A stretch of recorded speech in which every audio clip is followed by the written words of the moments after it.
16-year-old Brenton Scott burned his entire family alive in their two-story suburban home in Omaha, Nebraska, killing his father Blake, mother Anna, 13-year-old sister Emma, and 10-year-old brother Noah. The fire began shortly after 2:30 a.m., while all four victims were asleep, spreading rapidly through the structure as accelerants ensured the blaze would consume the home before anyone could escape. First responders arrived to find the house fully engulfed, with temperatures so extreme that portions of the structure had already collapsed, making rescue attempts impossible.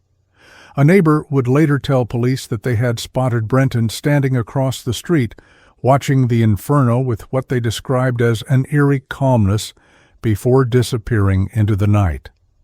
If you're enjoying this true crime story, make sure to hit subscribe so you never miss a new case.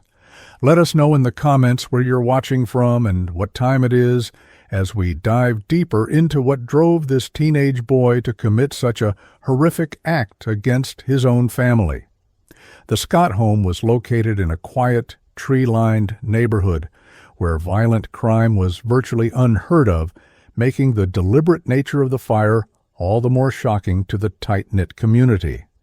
Property records showed the family had lived in the home for over 12 years, having moved to Omaha when Brenton was just 4 years old, establishing deep roots in a community that would soon be reeling from their violent deaths. Fire investigators arriving at the scene in the hours after the blaze was extinguished immediately noted the unusual burn patterns throughout the remains of the house, suggesting the use of an accelerant. The fire had originated in multiple locations simultaneously, including outside the master bedroom, at the base of the stairs, and near the children's bedrooms, creating a deadly maze that gave the sleeping family virtually no chance of escape. Autopsies would later confirm that all four victims died from a combination of smoke inhalation and thermal injuries, with evidence suggesting they had awakened during the fire but were unable to navigate through the rapidly spreading flames. The strategic placement of the ignition points, particularly blocking all potential escape routes, immediately raised red flags for investigators about the intentional and calculated nature of the fire. The morning after the fire, Brenton Scott arrived at the scene accompanied by his friend's parents, appearing visibly distressed as he surveyed the destroyed remains of his family home. He told responding officers that he had been spending the night at his friend's house several miles away, a claim initially corroborated by the friend's family, who stated Brenton had arrived at their home around 8 p.m. the previous evening. Brenton broke down when officially informed that his entire family had perished in the blaze, collapsing to his knees in what witnesses would later describe as convincing despair, though detectives would note inconsistencies in his emotional reactions throughout the day. During his initial statement, Brenton claimed to have no knowledge of how the fire could have started, suggesting that perhaps his father had left something cooking on the stove, or that there might have been an electrical issue they had been meaning to address. Within hours of the fire being extinguished, investigators made a crucial discovery that would dramatically change the direction of the case. A partially melted red plastic gas can was found near the back door of the home, having been somewhat protected from the most intense heat by falling debris. Despite the damage to the container, the fire marshal's team was able to recover several intact fingerprints from the handle and cap areas, immediately indicating that the fire had been deliberately set. The gas can did not belong to the Scott family, according to neighbors, who stated that Blake Scott used a different type of container for the family's lawn equipment. A receipt found in Brenton's friend's car would later show that Brenton had asked to stop at a gas station on the way to his friend's house, claiming he needed to pick up snacks, but security footage would show he purchased the gas can and filled it while his friend waited in the car. The calculated nature of the crime became increasingly apparent as investigators pieced together the events leading up to the fire.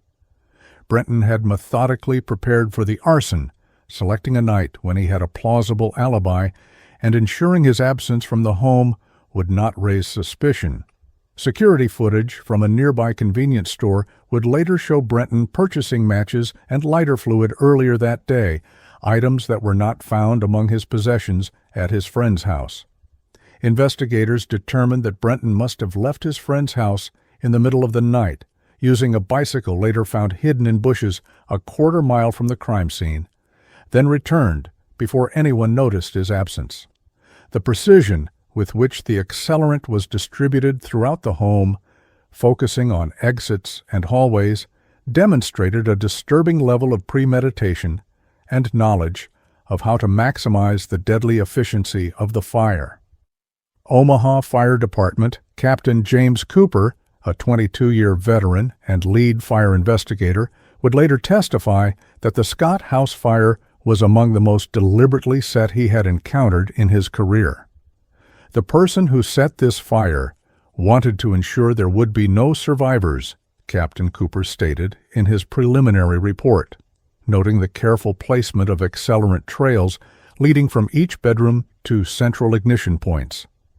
The temperature of the blaze had reached over 1,500 degrees Fahrenheit in some areas, hot enough to melt aluminum fixtures and cause portions of the home structure to fail within minutes. When asked about potential motives for such an elaborate setup, Cooper initially suggested it could be the work of someone with a personal vendetta against the family, never suspecting that the perpetrator was the family's oldest child who had carefully orchestrated the elimination of his entire immediate family. As dawn broke over Omaha that Sunday morning, neighbors gathered behind police lines, many still in pajamas and bathrobes, watching in shock as emergency personnel continued to work through the smoldering ruins. Local news crews arrived shortly after, broadcasting live as body bags were eventually carried out of the charred remains of the once pristine suburban home. Brenton Scott stood among the crowd of onlookers, accepted into the grieving circle of neighbors who offered condolences to the poor boy who had lost everything overnight. A middle-aged woman who lived across the street was captured on news footage with her arm around Brenton's shoulders, telling a reporter through tears that this poor child is all alone in the world now, unaware that she was comforting the very person responsible for the tragedy. The duplicity of this moment would later become one of the most chilling aspects of the case, referenced repeatedly during trial as evidence of Brenton's ability to maintain a facade of normalcy even in the immediate aftermath of his actions. The Scott family had been fixtures in the community, with Blake coaching the local high school baseball team and Anna volunteering at the Children's Hospital, where she worked as a pediatric nurse. Their violent deaths created an immediate void that rippled through Omaha, leading to impromptu memorials appearing near what remained of their home within hours of the tragedy. Flowers, stuffed animals, and handwritten notes accumulated at the edge of the property, while Brenton was seen adding a framed family photo to the memorial, an act later characterized by the prosecution as the height of calculated deception. School officials announced that crisis counselors would be available the following day, with Emma's middle school and Noah's elementary school both planning remembrance ceremonies for the children whose desks would now sit empty. As the day progressed, Brenton was taken in by his maternal grandparents who lived across town, appearing appropriately grief-stricken as he was led away from the scene, though he would make a request that investigators found strange, asking if he could retrieve his laptop from his friend's house before going to his grandparents' home. Blake Scott was 44 years old when his life was cut short, a beloved physical education teacher and baseball coach at Westside High School who had influenced hundreds of young athletes over his 15-year career. Colleagues described him as a natural mentor who went beyond teaching athletic skills to instill values of teamwork, perseverance, and integrity in his students.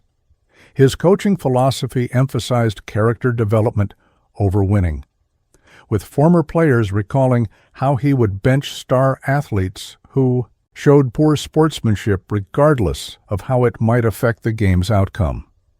Blake had been a college baseball standout himself, with scouts from several professional teams showing interest before a shoulder injury ended his playing aspirations during his junior year. Instead of dwelling on this disappointment, friends said Blake channeled his passion for the sport into teaching, often telling his players, "Sometimes life's curveballs lead you exactly where you're meant to be," a philosophy that made his murder at the hands of his own son all the more tragic.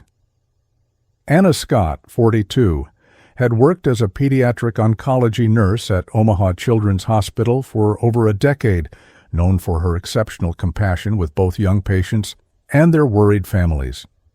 Co-workers recalled how she would knit colorful caps for children undergoing chemotherapy, often staying after her shifts to sit with parents who had received difficult news about their child's prognosis.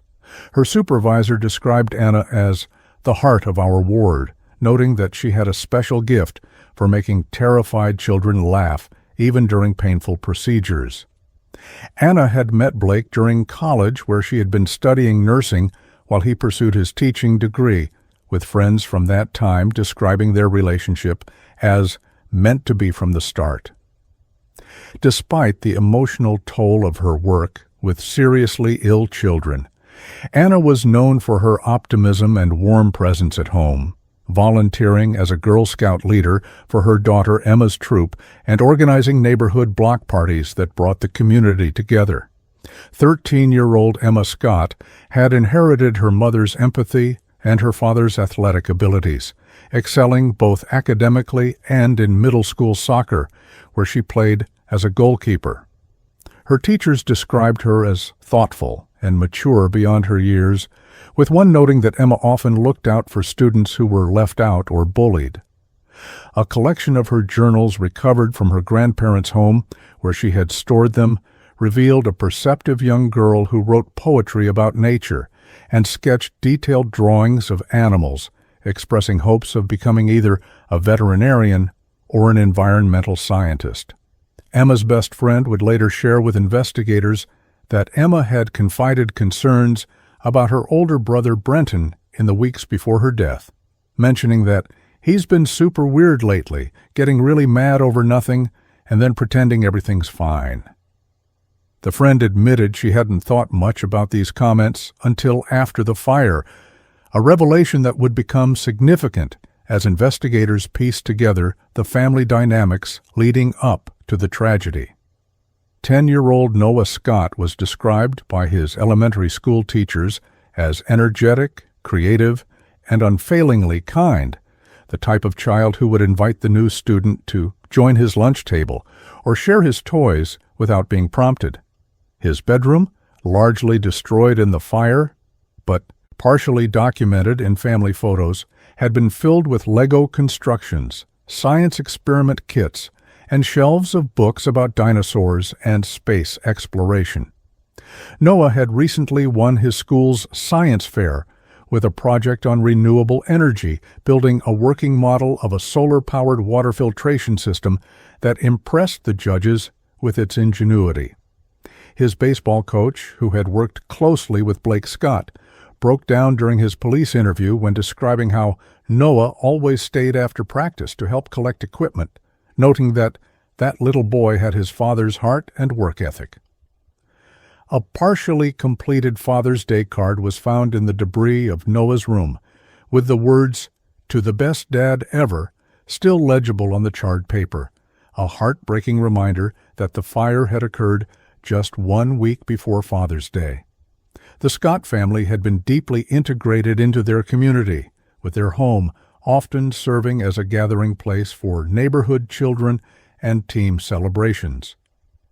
Blake and Anna were known for their open-door policy, welcoming their children's friends and making space for any child who needed temporary refuge or a sympathetic ear. The couple had celebrated their 20th wedding anniversary just 2 months before their deaths, renewing their vows in a small ceremony attended by close friends and family, including Brenton, who had appeared supportive and had even offered a toast to his parents that guests later described as surprisingly heartfelt. Holiday photos recovered from family members showed what appeared to be a close-knit unit that enjoyed camping trips, had yearly traditions for birthdays, and volunteered together at a local food bank every Thanksgiving. These glimpses into the family's life made the eventual revelation about Brenton's deep resentment all the more shocking to those who had observed the Scott family from the outside, never suspecting the dangerous undercurrents beneath the surface of their seemingly ideal family life. Anna's mother, Margaret Phillips, provided investigators with perhaps the most nuanced perspective on the family dynamics, revealing complexities that weren't immediately apparent to outside observers.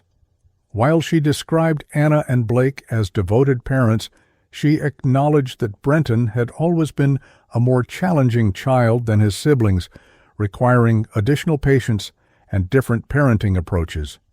Margaret recalled that Brenton had been diagnosed with attention deficit disorder in elementary school and had struggled with the structured environment of traditional education, often feeling frustrated by academic setbacks while watching his younger siblings excel more easily. She noted that Anna had spent countless hours advocating for Brenton in school meetings, arranging tutoring, and seeking ways to highlight his strengths, efforts that apparently went unrecognized by Brenton himself, who increasingly perceived these interventions as confirmation that something was wrong with him, rather than as expressions of parental support.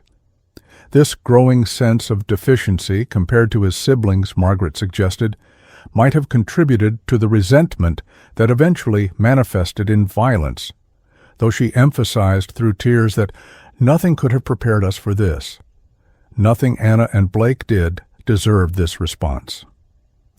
The tragic irony of the Scott case, as noted by several people close to the family, was that Blake and Anna had been particularly attentive to ensuring Brenton didn't feel overshadowed by his higher-achieving siblings.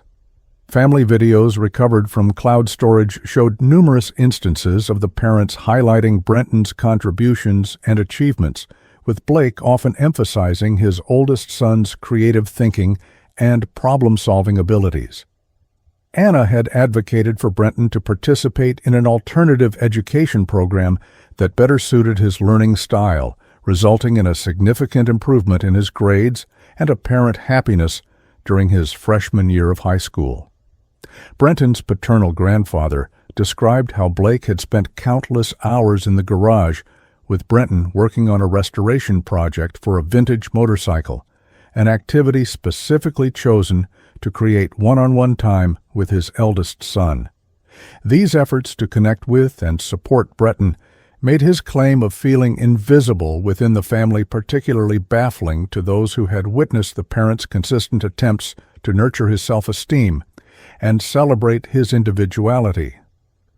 In the days following the fire, the Omaha community responded with an outpouring of grief and support, organizing a candlelight vigil attended by over 1,000 people, including students from the schools where Blake taught and Emma and Noah had attended. Anna's colleagues from the hospital arrived in scrubs, many coming directly from shifts, standing together in silent tribute to their fallen friend. The baseball team Blake had coached formed a circle at the center of the gathering, each player placing a baseball cap on the ground to create a memorial that was later moved to the high school trophy case. Friends of Emma and Noah brought artwork, poems, and letters expressing what the siblings had meant to them, creating a tapestry of memories that testified to the impact the young victims had made in their brief lives. Throughout this public expression of communal grief, Brenton Scott stood beside his grandparents, accepting condolences with downcast eyes, occasionally wiping away tears in what many observed as appropriate mourning behavior, never suspecting that his performance concealed the terrible truth that would soon come to light. As investigators began to piece together the final days of the Scott family, a complex picture emerged of lives cut short in their prime, futures erased, in a single night of violence. Blake had been preparing his summer baseball camp schedule with notes for upcoming practices found on His desk. Anna had been organizing a fundraiser for the pediatric cancer ward, with her phone calendar showing meetings scheduled for the following week. Emma's soccer team was headed to regionals, her uniform washed and ready in her closet, while Noah had been excited about the upcoming space camp he was scheduled to attend in July. The mundane details of their interrupted lives, half-read books on nightstands, a grocery list magnetized to the refrigerator door, a family vacation to Yellowstone planned for August, underscored the profound wrongness of their absence, the ordinary rhythms of family life violently disrupted by an unimaginable act of betrayal from within. As one detective noted in her report, the most disturbing aspect of this crime is not just that these 4 lives were extinguished, but that they were taken by the very person who shared their history, their home, and what should have been their unconditional love. The 911 call came in at 2:43 a.m. on that fateful Sunday morning, placed by Harold Jennings, a retired firefighter who lived 3 doors down from the Scott family. "There's a house on fire, 4872 Maple Street," Jennings reported with professional calm that belied the urgency of the situation. "It's fully involved, flames coming through the roof already. I don't see any movement inside, but there's a family of 5 that lives there." The dispatcher assured him that units were being dispatched as they spoke, asking if he knew whether anyone was home. Harold's voice wavered slightly as he responded, "Their cars are both in the driveway. They should all be home except maybe the oldest boy. He sometimes stays with friends." This initial observation about Brenton's possible absence, made without any suspicion by a concerned neighbor, would later become a critical piece of information as investigators began to untangle the events of that night. The first emergency vehicles arrived at the scene within 4 minutes of the call, but Omaha Fire Department Captain Ramirez would later testify that they knew immediately they were facing a recovery rather than a rescue operation. The fire had already compromised the structural integrity of the 2-story colonial-style home, with flames visible from all windows and portions of the roof already collapsed. "In my 17 years of service, I've rarely seen a residential fire spread so completely, so quickly," Ramirez noted in his official report. Firefighters established a defensive perimeter, focusing on preventing the blaze from spreading to neighboring homes while battling the intense flames with multiple hose lines. The extreme heat kept first responders from entering the structure for nearly 3 hours, with several firefighters requiring treatment for heat exhaustion despite their protective gear and the relatively cool June night. When teams were finally able to enter the remnants of the home shortly after dawn, they made the grim discovery of 4 bodies positioned in ways that suggested the victims had awakened during the fire, but were unable to escape the rapidly spreading flames. Fire Marshal Investigator Sarah Phillips arrived at the scene as the flames were being brought under control, immediately noting several concerning aspects about the fire's behavior. The speed with which the blaze had consumed the structure, the multiple points of origin, evident even from an exterior assessment, and the unusual burn patterns visible on the remaining walls, all pointed to the use of accelerants. Natural fires typically follow predictable patterns, spreading gradually from a single point of origin, Phillips would later explain during a press briefing. As soon as it was safe to enter what remained of the structure, Phillips led a team of investigators in a methodical examination of the scene using specialized equipment to detect traces of accelerants and documenting the burn patterns throughout the home. Within hours, Phillips had confirmed her initial suspicion that the fire had been deliberately set, identifying at least 4 separate ignition points strategically placed to block potential escape routes from the bedrooms. The discovery of the red plastic gas can near the back entrance of the home provided investigators with their first major physical evidence. Though partially melted from the heat, the container had been somewhat protected by a section of collapsed ceiling that had fallen over it, preserving crucial areas where someone had handled it. It was immediately apparent that this was out of place, noted crime scene technician James Wilson, who photographed and collected the gas can using proper evidence protocols. Despite the challenging conditions of the fire scene, Wilson was able to apply fingerprint powder to several areas of the container that appeared to have intact latent prints. To the investigators' satisfaction, multiple fingerprints were revealed on both the handle and the screw cap of the gas can, suggesting that whoever had placed it there had made no attempt to conceal their handling of the container. These prints were photographed, lifted, and immediately sent to the Omaha Police Department's forensic laboratory for analysis, becoming the foundational physical evidence in what was now classified as a quadruple homicide investigation. Within hours of recovering the bodies, Detectives Daniel Martinez and Rebecca Sullivan began canvassing the neighborhood, starting with Harold Jennings, the neighbor who had placed the 911 call. Jennings provided valuable information about the Scott family's routines and his observations from the previous evening, noting that he had seen both family vehicles in the driveway when he walked his dog around 10:30 p.m. Everything seemed normal. Lights were on downstairs, but nothing unusual, Jennings recalled. Other neighbors reported similar observations, with several mentioning that Brenton sometimes stayed overnight with friends on weekends, information that prompted the detectives to ask about Brenton's whereabouts. By mid-morning, they had located Brenton at his friend Tyler Schmidt's home, where he had supposedly spent the entire night. When detectives arrived to speak with Brenton, they deliberately withheld information about the discovery of accelerants, wanting to assess his reaction and statements without revealing the full extent of their knowledge about the crime. Detective Sullivan, who conducted the initial interview with Brenton at the Schmidt residence, noted that his reaction to learning about the fire seemed appropriate, but slightly performative. He displayed the expected shock and distress, but there was something rehearsed about it, Sullivan would later testify. When asked about his whereabouts the previous night, Brenton provided a detailed account of arriving at Tyler's house around 8:00 p.m., playing video games until around midnight, and then going to sleep in the basement guest room. Tyler's parents, Mark and Karen Schmidt, initially corroborated this timeline, stating they had seen both boys playing games in the evening and that, to their knowledge, Brenton had remained in their home all night. However, when pressed about whether they had actually checked on the boys during the night, Karen Schmidt admitted, "Well, no, once they went downstairs to sleep, we wouldn't have known if Brenton left during the night." The basement has a separate entrance.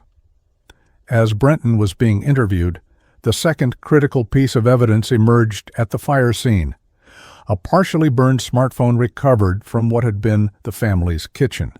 Though damaged by heat and water, forensic technicians were able to extract data from the device, identifying it as belonging to Blake Scott. The phone's last activities included several text messages exchanged with Brenton the previous evening, with the final message from Blake reading, "Okay, have fun at Tyler's. Remember, you have SAT prep tomorrow at 2.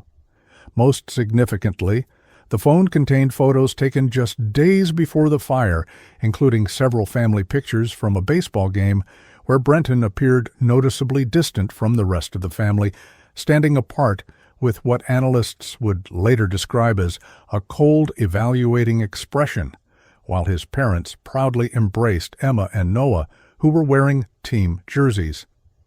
This digital evidence, combined with the fingerprints recovered from the gas can, began to paint a disturbing picture that directed investigators' focus squarely on the family's oldest son. The preliminary autopsy reports delivered another shock to investigators. The medical examiner determined that all 4 victims had been alive when the fire began, with evidence of soot in their lungs indicating they had breathed smoke before succumbing. Blake Scott was found in the hallway outside the master bedroom, suggesting he had awakened and attempted to reach his children before being overcome. Anna was found near a window in the master bedroom, apparently having tried to escape or signal for help. Most heartbreaking were the positions of Emma and Noah. found together in Emma's room, with evidence suggesting the older sister had tried to shield her younger brother from the flames. The positioning of the bodies tells a story of a family desperately trying to survive and protect each other, medical examiner Dr. Patricia Nguyen stated in her report. The deliberate placement of accelerant outside each bedroom door, effectively trapping the family inside, transformed what was already a horrific crime into one of calculated cruelty, strengthening investigators' determination to build an airtight case against whoever was responsible. By late afternoon on the day of the fire, forensic analysts had confirmed what detectives already suspected. The fingerprints on the gas can matched 16-year-old Brenton Scott. This physical evidence directly contradicted Brenton's claim that he had been at his friend's house all night and had no knowledge of how the fire started. Armed with this information, Detectives Martinez and Sullivan returned to the Schmidt residence where Brenton was still staying, this time with the intention of bringing him in for formal questioning. When confronted with the fingerprint evidence, Brenton initially attempted to explain it away, claiming, "I might have touched my dad's gas can in the garage before. That's probably why my prints are on it." When Detective Martinez clarified that this particular gas can was not one that belonged to the Scott family and showed Brenton's security camera footage from a gas station showing him purchasing the container the previous evening, the teen's demeanor noticeably shifted. Though he maintained his innocence, Brenton asked if he needed a lawyer, a request that detectives immediately honored while placing him under arrest for suspicion of arson and murder. The processing of the fire scene continued for several days, with investigators recovering additional evidence that strengthened their case against Brenton. Among the most damning discoveries was a partially burned notebook found in Brenton's bedroom, containing what appeared to be early drafts of plans for setting the fire, including crude diagrams of the house with X's marking the locations where accelerant was eventually placed. Forensic analysts also found traces of gasoline on a pair of shoes recovered from Tyler Schmidt's home where Brenton had been staying, hidden inside Brenton's overnight bag. Cell phone records revealed that Brenton's phone had pinged towers near his home around the time of the fire, directly contradicting his claim that he had remained at his friend's house all night. Each piece of evidence tightened the case around the teenager, creating a picture of methodical planning and execution that belied his youth. As one detective remarked during a case briefing, "We're not dealing with an impulsive act here. This was thought out, planned, and executed, with a level of calculation you rarely see, especially in someone so young." As news of Brenton's arrest spread through Omaha, the community that had rallied around the sole survivor of the Scott family reacted with shock and disbelief. The same neighbors who had embraced Brenton at the memorial service now struggled to reconcile that image with the emerging portrait of a calculating killer. Journalists descended on the quiet neighborhood, interviewing stunned residents who invariably described the Scotts as the perfect family and Brenton as a normal teenager. Local news coverage shifted from tragedy to true crime, with headlines evolving from "Family of 5 loses 4 in tragic fire" to "Teen son arrested in family arson deaths" within 48 hours. The Omaha Police Department called a press conference on Tuesday afternoon, 2 days after the fire, confirming that Brenton Scott had been arrested and would be charged as an adult with 4 counts of first-degree murder, arson, and premeditated murder with special circumstances. Police Chief Robert Dawson kept the statement brief, emphasizing that the investigation was ongoing while assuring the public that they believed the sole perpetrator was in custody, a subtle way of calming community fears while acknowledging the horrific nature of the crime that had shaken the Heartland city to its core. The fingerprints recovered from the gas can represented the first concrete link between Brenton Scott and the deliberate setting of the fatal fire.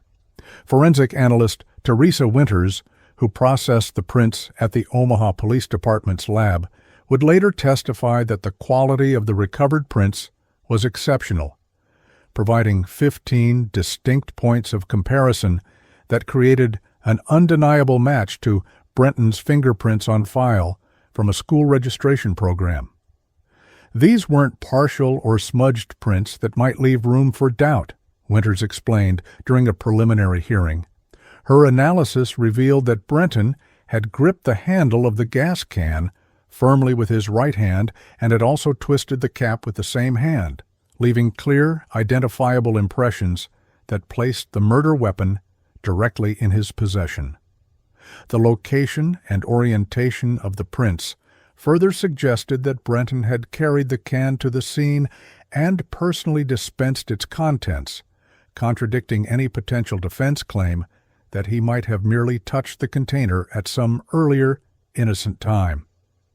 The discovery of the fingerprint evidence dramatically shifted the focus of the investigation, transforming Brenton from grieving son to prime suspect within 24 hours of the fire. Detective Rebecca Sullivan, who had conducted the initial interview with Brenton at his friend's house, immediately recognized the significance of the prints. When we first spoke with Brenton, his affect seemed slightly off, grief without the shock I typically see in sudden traumatic losses, Sullivan noted in her case report. Reviewing the recording of that initial interview, investigators identified several moments that, in retrospect, appeared suspicious. Brenton's careful emphasis on having been at his friend's house all night, his detailed accounting of his activities hour by hour, and his unprompted suggestion that the fire might have been caused by his father's carelessness with the stove. Most telling was Brenton's reaction when asked if he knew of anyone who might want to harm his family, a question that caused him to become defensive rather than reflective, responding, "Why would you even ask that? It was obviously an accident." Tyler Schmidt's statement to police further eroded Brenton's alibi, revealing inconsistencies that could not be easily explained away. While Tyler initially supported his friend's claim of having spent the entire night at the Schmidt home, his story began to change under more focused questioning. "I went to sleep around midnight and Brenton said he was going to stay up playing on his phone," Tyler admitted to Detective Martinez. When pressed about whether he could definitively state that Brenton remained in the house all night, Tyler reluctantly acknowledged, "I sleep pretty heavily, and I didn't actually see him again until he woke me up around 6:00 a.m., saying he'd heard about a fire in his neighborhood." Tyler also revealed that Brenton had asked him to back him up about staying all night, a request made before they learned the full extent of the tragedy, suggesting Brenton was already concerned about establishing his alibi. Further investigation revealed that Brenton's bicycle, which he had brought to Tyler's house, had been moved from the garage to the backyard overnight, with morning dew patterns suggesting it had been returned shortly before dawn. The security footage from Westlake Gas and Mini Mart provided investigators with a crucial timeline that dismantled Brenton's carefully constructed narrative. Cameras had captured Brenton entering the store at 7:42 p.m. on the evening before the fire, purchasing a red plastic gas can identical to the one recovered at the scene, along with a lighter and beef jerky. The cashier, 20-year-old Alyssa Prentice, remembered the transaction clearly because Brenton had seemed unusually interested in whether the store's cameras were working, asking what she described as weird questions about the surveillance system while paying in cash. Further investigation revealed that the gas station was located along the route between the Scott home and the Schmidt residence, suggesting Brenton had made the purchase during his supposed direct trip to his friend's house. Additional footage showed Brenton filling the newly purchased gas can at the pump, then carefully placing it in his backpack before riding away on his bicycle, a sequence that demonstrated clear premeditation rather than impulsive behavior. Brenton's digital footprint provided investigators with additional evidence of his deteriorating relationship with his family and growing resentment toward them. A forensic examination of his laptop, retrieved from the Schmidt residence, revealed internet searches conducted in the weeks before the fire, including how hot does house fire get? Can accelerant traces be detected after fire? And most damning, how to make sure family doesn't escape house fire. His search history also included visits to news articles about other cases where teens had killed their families, suggesting he had been researching and contemplating the crime for some time. Social media accounts painted a picture of increasing isolation, with Brenton posting fewer photos with his family over the preceding months, while his private messages to online friends contained disturbing statements about feeling invisible at home and fantasies about making them all pay attention, finally. One message sent to an online gaming friend just 3 days before the fire read, "Sometimes I think they wouldn't even notice if I disappeared, but maybe they'd notice if they were the ones who disappeared." The evolution of Brenton as a suspect accelerated when detectives interviewed his teachers and classmates, many of whom described concerning behavioral changes in the months leading up to the fire. His English teacher, Margaret Wilson, provided investigators with essays Brenton had written that contained increasingly dark themes, including one titled Invisible, that explored the psychology of a character who felt erased within his own family. "Looking back, there were warning signs I wish I had reported," Wilson stated, showing detectives comments she had made on Brenton's writing, encouraging him to speak with the school counselor. Several classmates described Brenton becoming more withdrawn and expressing unusual interest in true crime stories, particularly those involving family annihilation. One friend recounted a disturbing comment Brenton had made while watching a news report about a house fire in a neighboring community, allegedly saying, "The perfect crime would be one where all the evidence burns away, don't you think?" A breakthrough in understanding Brenton's motive came from an unexpected source. His younger sister Emma's best friend, Sophia Martinez, who visited the police station with her mother 3 days after the fire. Sophia revealed that Emma had confided in her about growing tensions in the Scott household, particularly Brenton's increasingly volatile behavior. "Emma told me Brenton had these major mood swings, like he'd be totally normal 1 minute and then freaking out over nothing the next," Sophia explained to detectives. According to Sophia, Emma had described incidents where Brenton would accuse their parents of favoring his siblings, storming out of family events, and later acting as though nothing had happened. Most concerning was Emma's revelation just a week before the fire that she had overheard Brenton telling someone on the phone, "They'll be sorry they ever ignored me." These second-hand accounts of Brenton's deteriorating mental state and growing resentment toward his family provided investigators with crucial context for understanding the psychological underpinnings of the crime, suggesting that Brenton's feelings of being overlooked had festered into deadly rage. As investigators delved deeper into Brenton's background, they discovered a history of concerning behaviors that had either gone unreported or been minimized by adults in his life. School records revealed multiple incidents of Brenton displaying extreme anger when he perceived he was being treated unfairly, including flipping a desk in 7th grade when a teacher called on another student instead of him. Therapy notes obtained through court order showed that Brenton had been briefly treated for anger management issues 2 years earlier, with the therapist documenting concerns about his difficulty accepting personal responsibility and tendency to perceive slights where none exist.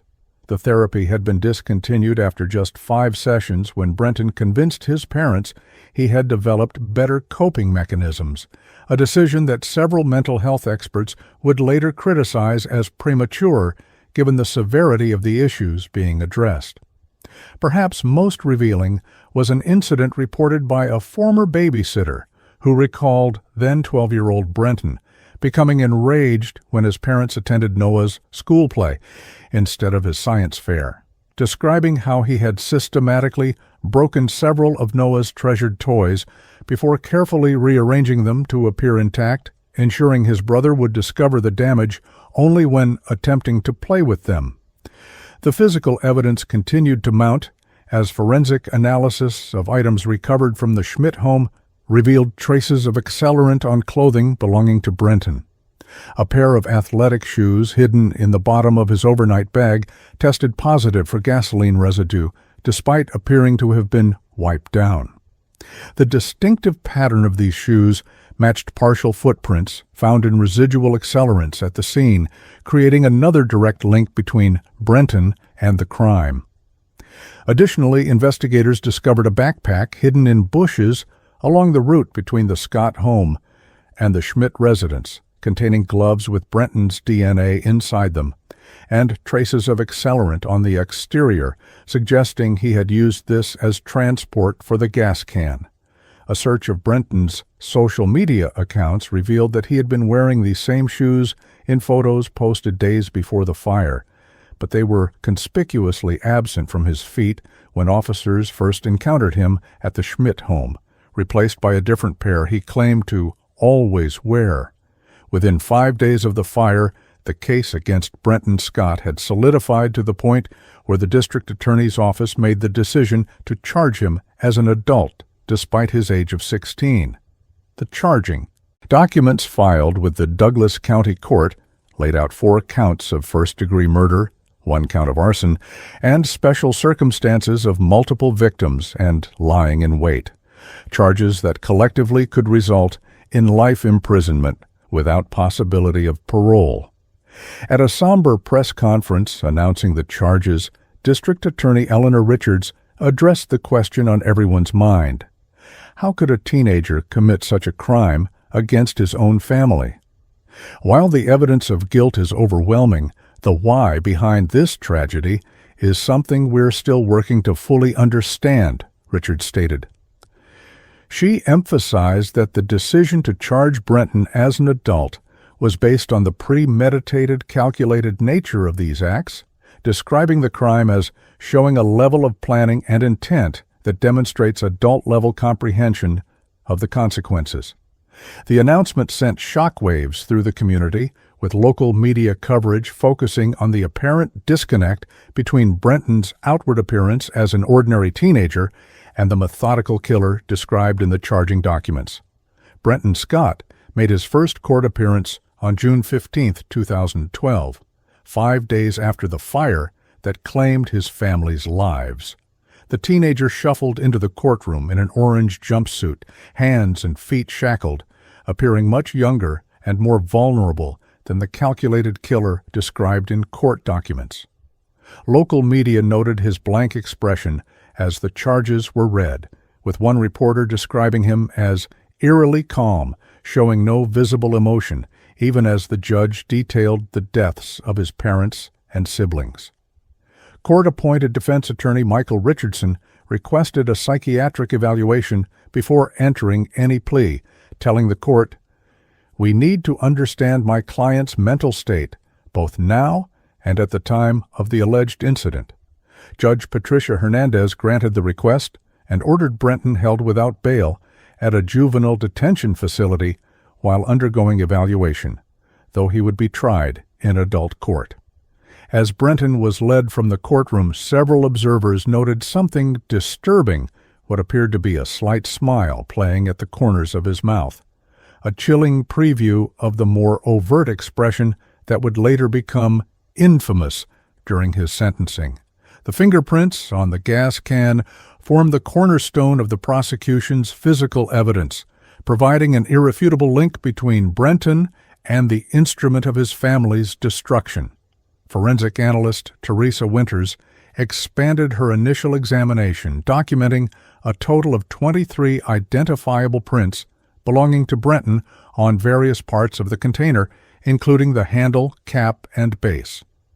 The distribution and orientation of these prints are consistent with someone gripping the can to carry it, unscrewing the cap, and tilting it to pour out the contents, Winters noted in her detailed report to prosecutors. Most significantly, the positioning of certain thumb and Index fingerprints matched perfectly with how someone would hold the can while dispensing its contents, directly refuting any potential defense claim that Brenton might have touched the container at some earlier point for an innocent purpose. When combined with the store security footage showing Brenton purchasing this specific gas can less than 12 hours before the fire, the fingerprint evidence created a damning timeline that prosecutors believed would be nearly impossible to explain away. The gas station security footage proved invaluable in establishing Brenton's premeditation, with enhanced video clearly showing him purchasing not only the gas can, but also asking the cashier for a specific amount of fuel that would fill the can exactly. Digital forensics expert James Chen recovered additional footage from cameras covering the gas station's parking lot, capturing Brenton filling the can at the pump, carefully wiping down the exterior with paper towels, and then methodically packing it into his backpack before riding away on his bicycle. What stands out in this footage is the deliberate, unhurried nature of his actions, Chen observed during a case briefing with prosecutors. The timestamp on the footage showed these actions occurring at 7:53 p.m., directly contradicting Brenton's claim to have gone straight to his friend's house after leaving home around 7:30 p.m.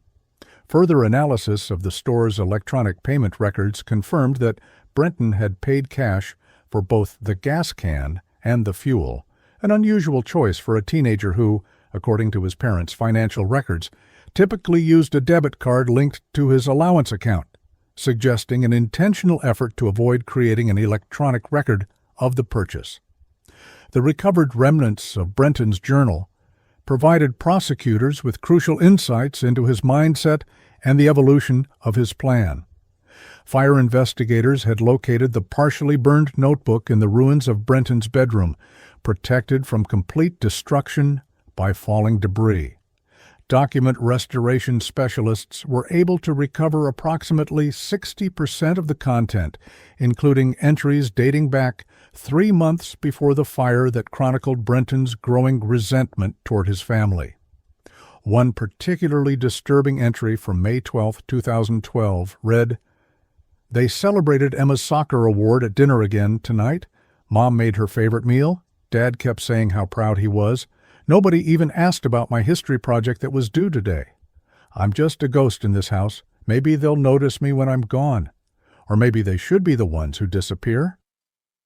Subsequent entries detailed increasingly specific thoughts about setting fire to the home, including crude diagrams of the house's floor plan with X's marking what would later prove to be the exact locations where accelerant was placed, demonstrating both the length of Brenton's planning and his clear intent to ensure his family could not escape. Cell phone data emerged as another crucial component linking Brenton to the scene of the crime. While Brenton had claimed to have remained at the Schmidt residence all night, his phone's connection to various cell towers told a different story.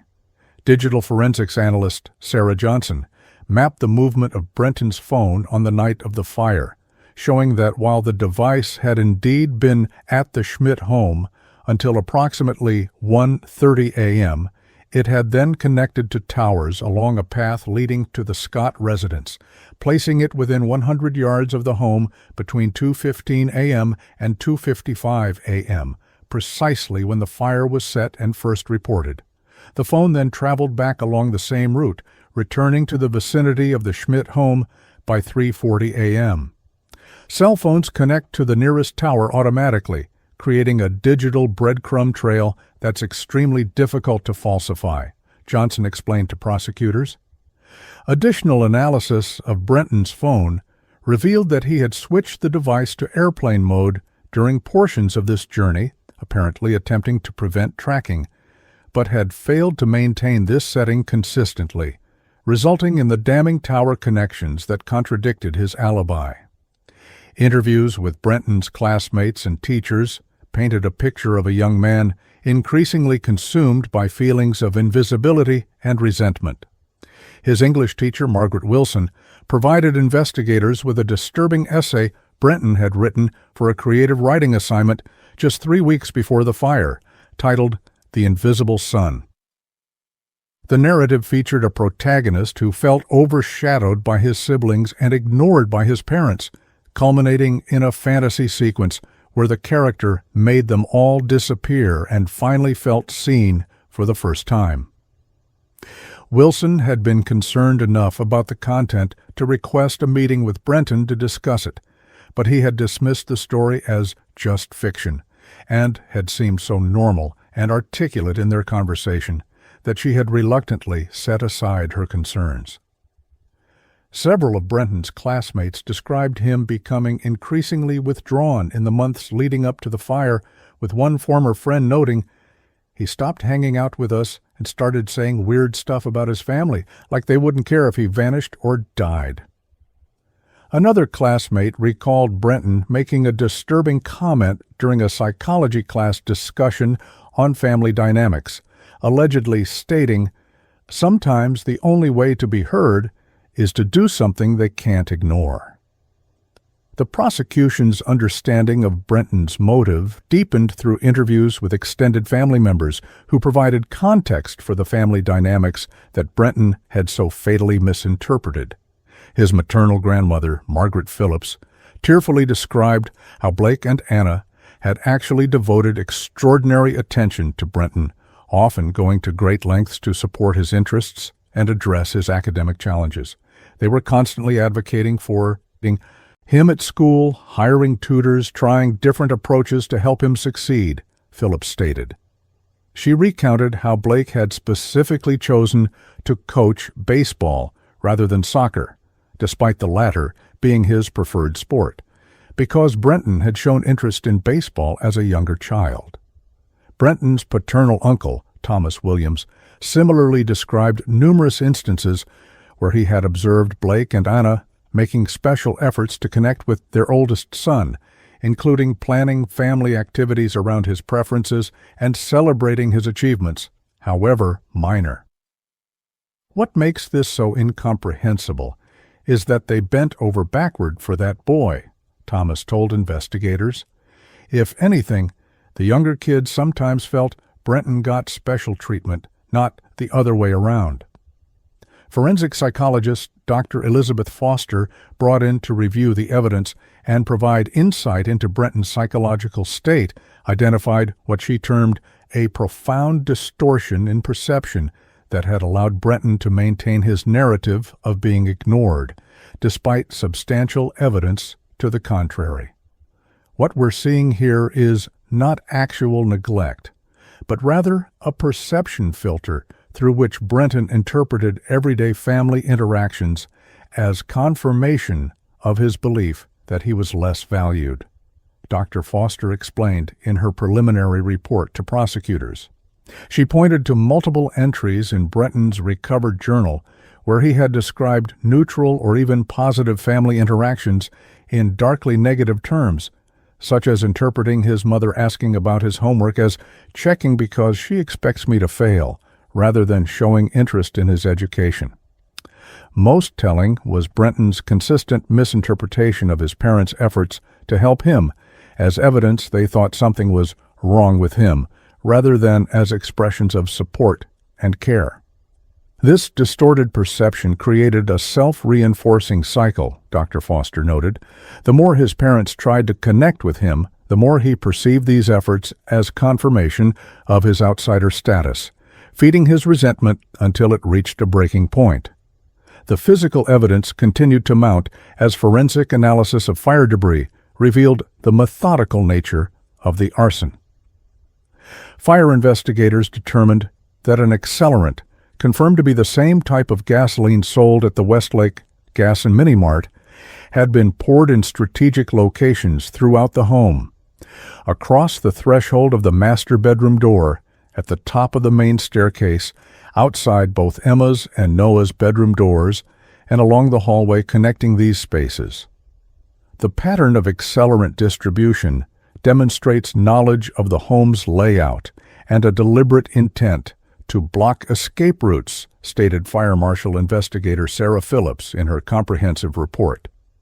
The accelerant had been ignited almost simultaneously at multiple points, creating a rapidly spreading fire that filled the second floor with smoke within minutes, while blocking all potential exits.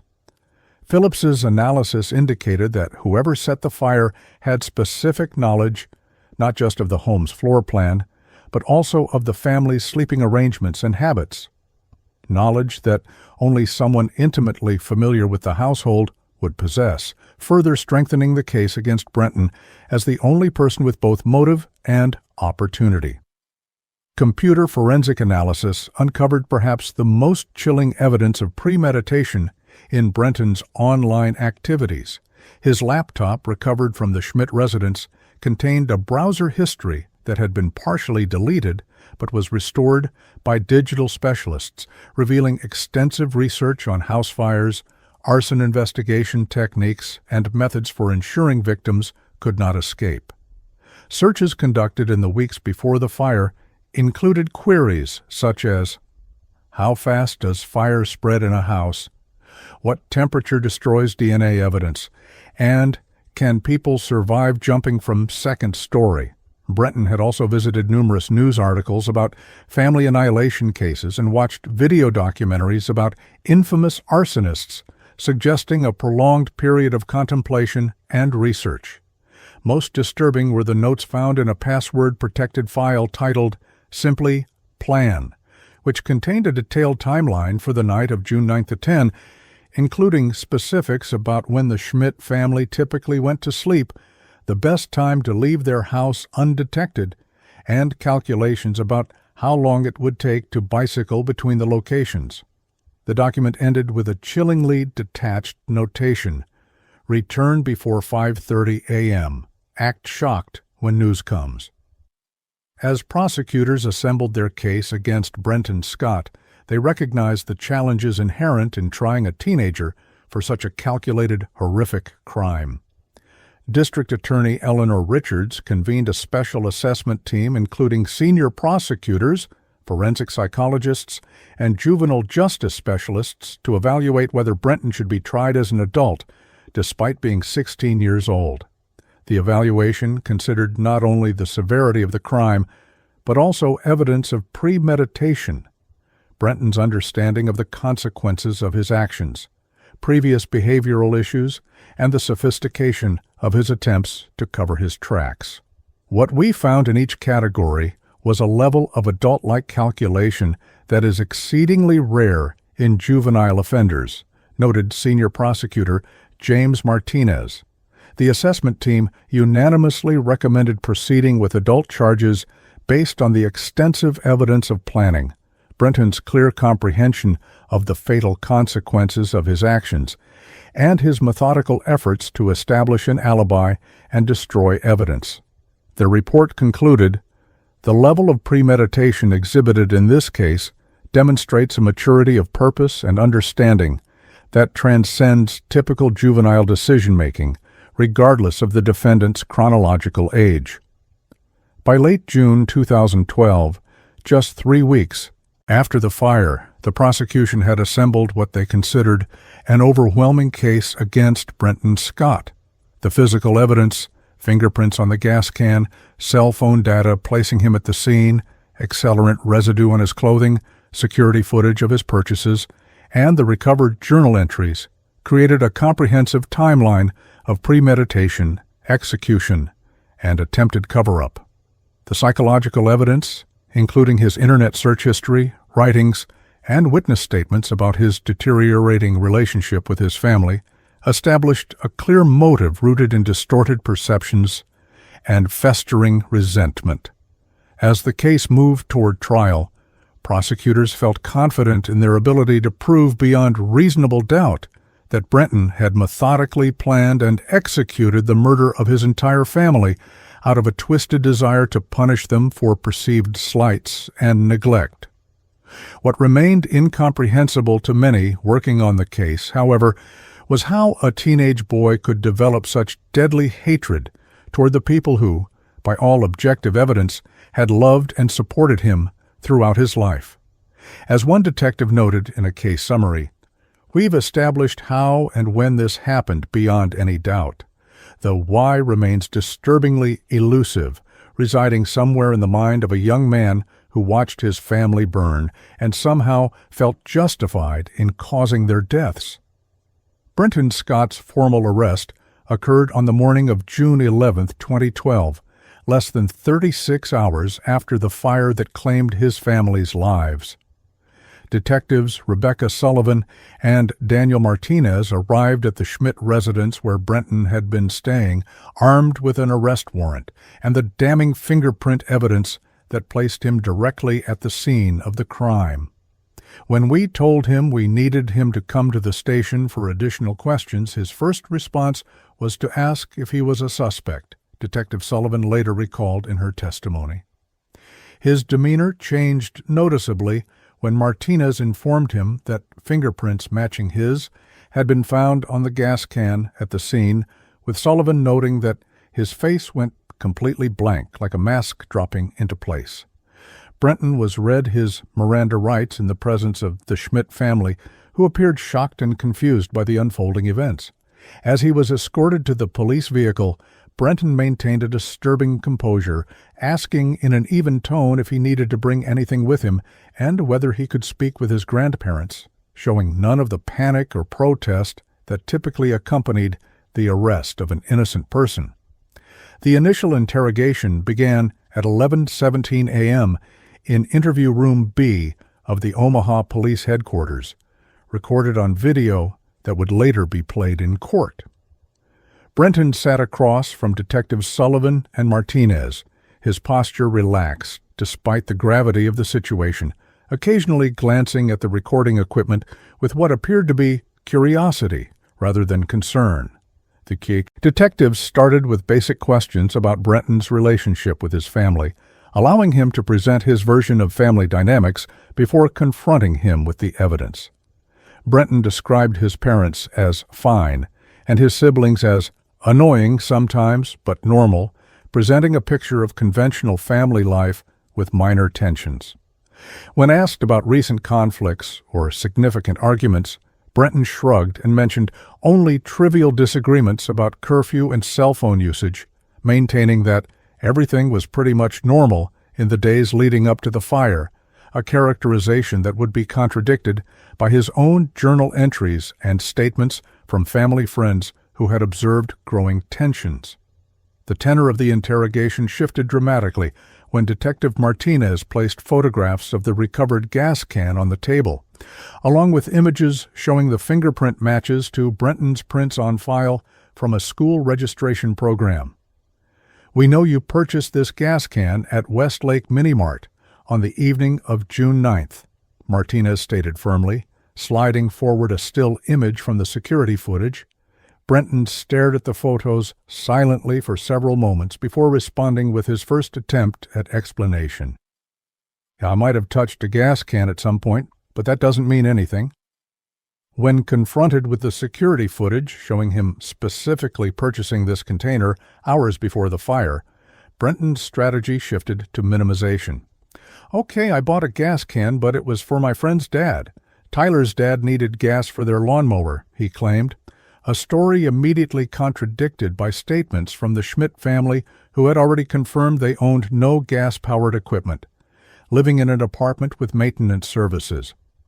The detectives noted in their report that Brenton showed no emotional reaction when confronted with the evidence, maintaining an unnervingly calm demeanor that contrasted sharply with the horror of the accusations. As the interrogation progressed into its second hour, the detectives presented Brenton with the cell tower data showing his phone's movement between the Schmidt residence and his family home during the critical hours when the fire was set. "Your phone places you within 100 yards of your house at exactly the time the fire started," Detective Sullivan explained, showing Brenton a map with the cell tower connections highlighted. This evidence visibly shook Brenton for the first time during questioning, with the video showing him shifting in his seat and breaking eye contact. After several moments of silence, he offered his next explanation.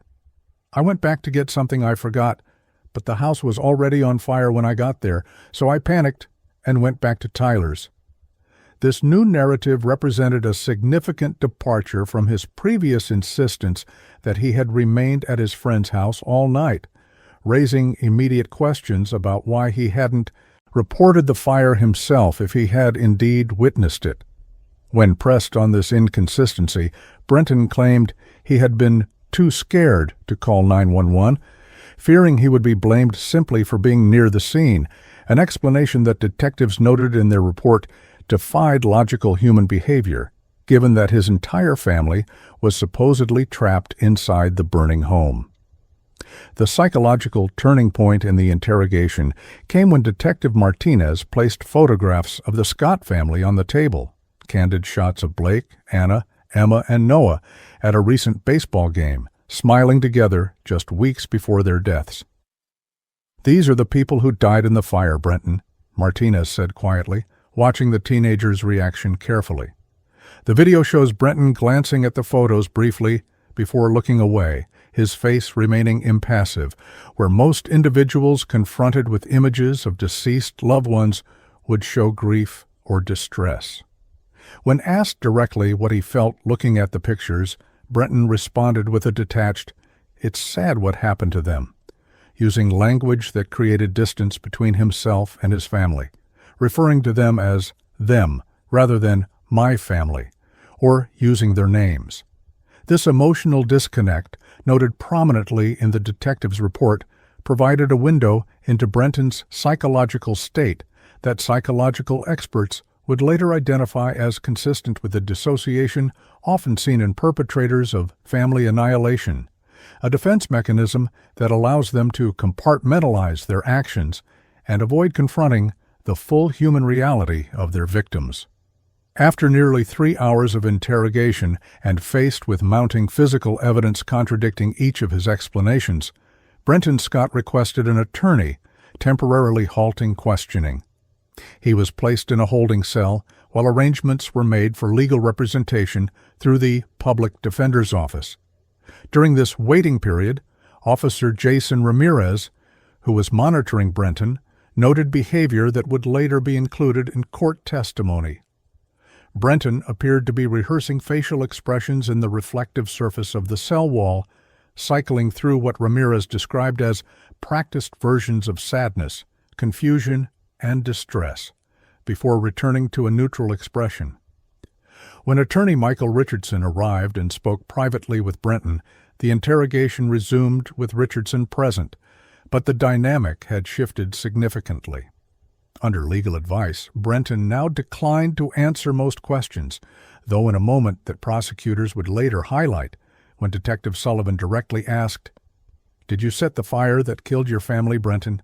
He responded not with a denial, but with the cryptic statement, "You wouldn't understand why even if I told you," before his attorney cut off further questioning.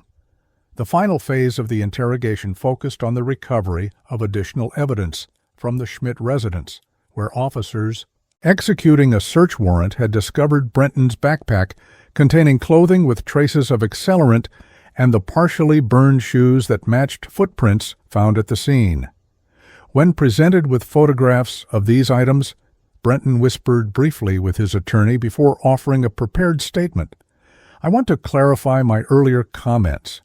I did return to my house that night because I forgot something important, and I did see the fire, but I was afraid and ran away. I didn't start it."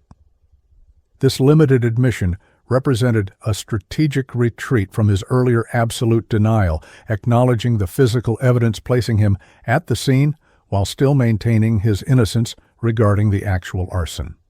Detective Martinez noted that this modified narrative failed to explain numerous critical elements, including why Brenton's fingerprints were on a gas can purchased the same evening, why accelerant residue was found on his clothing, or why he had hidden the contaminated items rather than disclosing his presence at the scene immediately. Following this partial admission, Brenton's attorney requested a pause in questioning to confer more extensively with his client. When the interrogation resumed approximately 40 minutes later, the case took an unexpected turn. "My client wishes to make a statement," Richardson announced. though he clarified that Brenton would not be answering further questions afterward. What followed was a carefully worded statement that prosecutors would later characterize as an attempt to lay groundwork for a diminished capacity defense. "I haven't been thinking clearly for a long time. I hear voices sometimes telling me to do things, and I black out and don't remember things I've done. If I was at the house that night, if I did anything, I don't remember it clearly. I've been taking medication, but stopped a few months ago. I need help."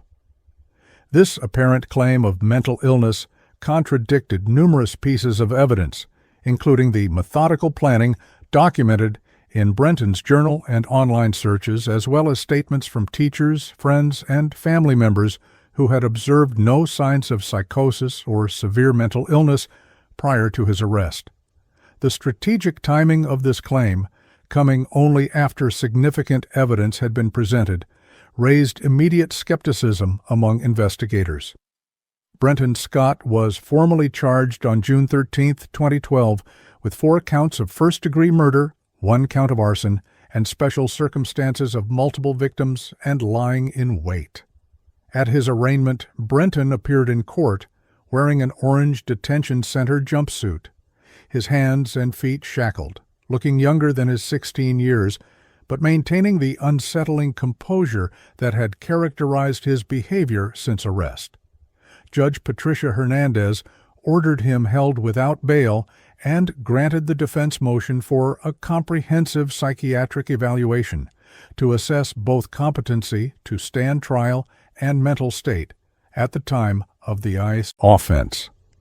As Brenton was led from the courtroom following the hearing, several observers noted his demeanor appeared to shift momentarily when he thought he was no longer being watched, with court reporter Denise Washington later stating, "His shoulders straightened, his face relaxed, and he looked almost relieved. It was like watching someone step out of a role they'd been playing." This brief glimpse behind Brenton's carefully maintained facade provided yet another disturbing insight into his psychological state, suggesting a performance element to his court appearances that aligned with Officer Ramirez's earlier observation of Brenton practicing emotional expressions in his cell. In the days following the formal charges, investigators continued building their case, recovering additional evidence, including surveillance footage from a convenience store located between the Schmidt residence and the Scott home, showing Brenton making a brief stop at approximately 2:05 a.m. on the night of the fire. The footage captured him arriving on a bicycle, adjusting what appeared to be the backpack later found containing accelerant-contaminated clothing, and checking his phone before continuing toward the location of his family home. This new evidence further tightened the timeline, placing Brenton on a direct path to the crime scene minutes before the fire was reported. When confronted with this footage during a subsequent interview, Brenton and his attorney declined to offer any explanation, with Richardson stating only that this will be addressed at trial. The accumulation of physical evidence, combined with the inconsistencies and strategic shifts in Brenton's explanations, created what prosecutors described as an overwhelming case of guilt, even before the psychiatric evaluations had been completed or trial preparations had fully begun. The court ordered psychiatric evaluations conducted by 3 independent experts yielded results that further complicated Brenton's attempted mental illness defense. Dr. Meredith Chen, Dr. Robert Torres, and Dr. James Whitman each spent multiple sessions evaluating Brenton, reviewing his medical history, educational records, and available evidence about his behavior before and after the fire. While their reports contained varying assessments of specific personality traits, all 3 experts reached similar conclusions regarding the key questions before the court. First, they unanimously found Brenton competent to stand trial, determining that he understood the charges against him and could assist in his own defense. Second, they found no evidence of psychosis, schizophrenia, or any other severe mental illness that would have significantly impaired his understanding of his actions or their consequences at the time of the offense. Instead, their assessments pointed toward a constellation of personality traits, including narcissistic features, limited empathy, and a profound sense of entitlement that, while concerning, fell well short of legal insanity. Dr. Chin's report specifically noted that Brenton demonstrated an ability to maintain a coherent, strategic narrative even when confronted with contradictory evidence, suggesting that his claim of memory blackouts and hearing voices was likely fabricated after his arrest as a defensive strategy rather than representing genuine psychiatric symptoms. As preparations for trial continued through the summer of 2012, Brenton Scott remained in custody at the Douglas County Juvenile Detention Center, separated from the general population due to the high-profile nature of his case and concerns for his safety. Staff members observed and documented his daily behavior, creating records that would later be introduced at trial to counter defense claims about his mental state. These observations painted a picture of a teenager who appeared to adjust remarkably well to incarceration, following rules meticulously, interacting appropriately with staff, and displaying none of the confusion or distress that might be expected from someone suffering from the severe mental illness he had claimed during interrogation. Particularly notable were the detailed logs of Brenton's reading materials, which showed a focused interest in books and articles about criminal trials, sentencing guidelines, and psychological defenses, materials that suggested a strategic mind preparing for legal proceedings rather than a troubled teenager grappling with mental health issues. One detention officer's report noted that when Brenton believed he wasn't being observed, he drops the confused, vulnerable demeanor he presents during official interactions and moves with purpose and clarity, an observation that aligned with earlier reports of his compartmentalized behavior. The trial of Brenton Scott began on February 4, 2013, nearly 8 months after the fire that claimed his family's lives. The Douglas County Courthouse in Omaha, Nebraska, was surrounded by media trucks and curious onlookers as the 16-year-old defendant was escorted inside, his slight frame dwarfed by the tactical officers flanking him. Inside the courtroom, Judge Eleanor Bennett presided over a space divided both physically and emotionally. On one side sat the extended family of the victims, grandparents, aunts, uncles, and cousins who found themselves in the unbearable position of mourning murdered loved ones while facing the family member accused of killing them. On the prosecutor's table, District Attorney James Martinez arranged neat stacks of evidence binders, each containing photographs, witness statements, and forensic reports that would build the case against Brenton. Defense attorney Michael Richardson sat beside his young client, who was dressed in a navy blue suit that seemed too large for his frame, a strategic choice to emphasize his youth to the jury. Court officers had noted that when Brenton entered the courtroom, his eyes immediately scanned the gallery, seeming to take inventory of who was present, rather than showing the anxiety typical of defendants facing such serious charges. In his powerful opening statement, Prosecutor Martinez addressed the jury directly, acknowledging the difficulty of the case before them. What you will hear in this courtroom over the coming weeks defies our understanding of family, of childhood, of human connection, he began, his voice steady. Martinez methodically outlined the case the state would present, emphasizing the physical evidence that placed Brenton at the scene and the documented planning that preceded the fire. The fingerprints on the gas can are not in dispute, Martinez told the jury. The security footage showing the defendant purchasing that can is not in dispute. The cell tower data placing him at the scene when the fire began is not in dispute. What remains for you to determine is whether these established facts, combined with the evidence of planning and motive you will hear, constitute proof beyond reasonable doubt that Brenton Scott deliberately ended the lives of his father, mother, sister, and brother by trapping them in their burning home.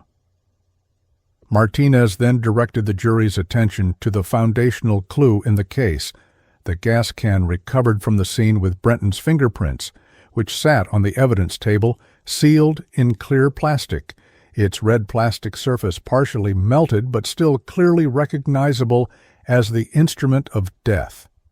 Defense attorney Michael Richardson followed with an opening statement that acknowledged many of the prosecution's facts while framing them in a context of mental and emotional disturbance. The question before you is not primarily what happened, but why it happened, Richardson told the jury. His defense strategy focused on portraying Brenton as a troubled teenager whose perception of reality had become increasingly distorted, suggesting that while Brenton may have set the fire, he lacked the mental capacity to fully understand or intend its consequences. You will hear evidence of a young man who felt invisible in his own home, whose cries for help went unrecognized, and whose deteriorating mental state led to a tragedy that, in his right mind, he would never have conceived, Richardson argued. This strategy carefully avoided outright denial of the physical evidence while attempting to establish grounds for a diminished capacity defense that might result in a lesser charge than first-degree murder. Richardson concluded by asking the jury to remember that the law recognizes degrees of culpability based on mental state, and to keep an open mind about the complex psychological factors that led to this heartbreaking event. The prosecution's case began with testimony from first responders who had arrived at the burning Scott home in the early hours of June 10, 2012. Omaha Fire Department Captain Miguel Ramirez described the scene in vivid detail, explaining how the intensity and rapid spread of the fire immediately raised suspicions about its origin. In my 17 years of service, I've rarely seen a residential fire move so quickly, Ramirez testified. Using a floor plan of the Scott home displayed on a large screen, Ramirez walked the jury through the locations where accelerants had been poured, explaining how this pattern had effectively trapped the family inside.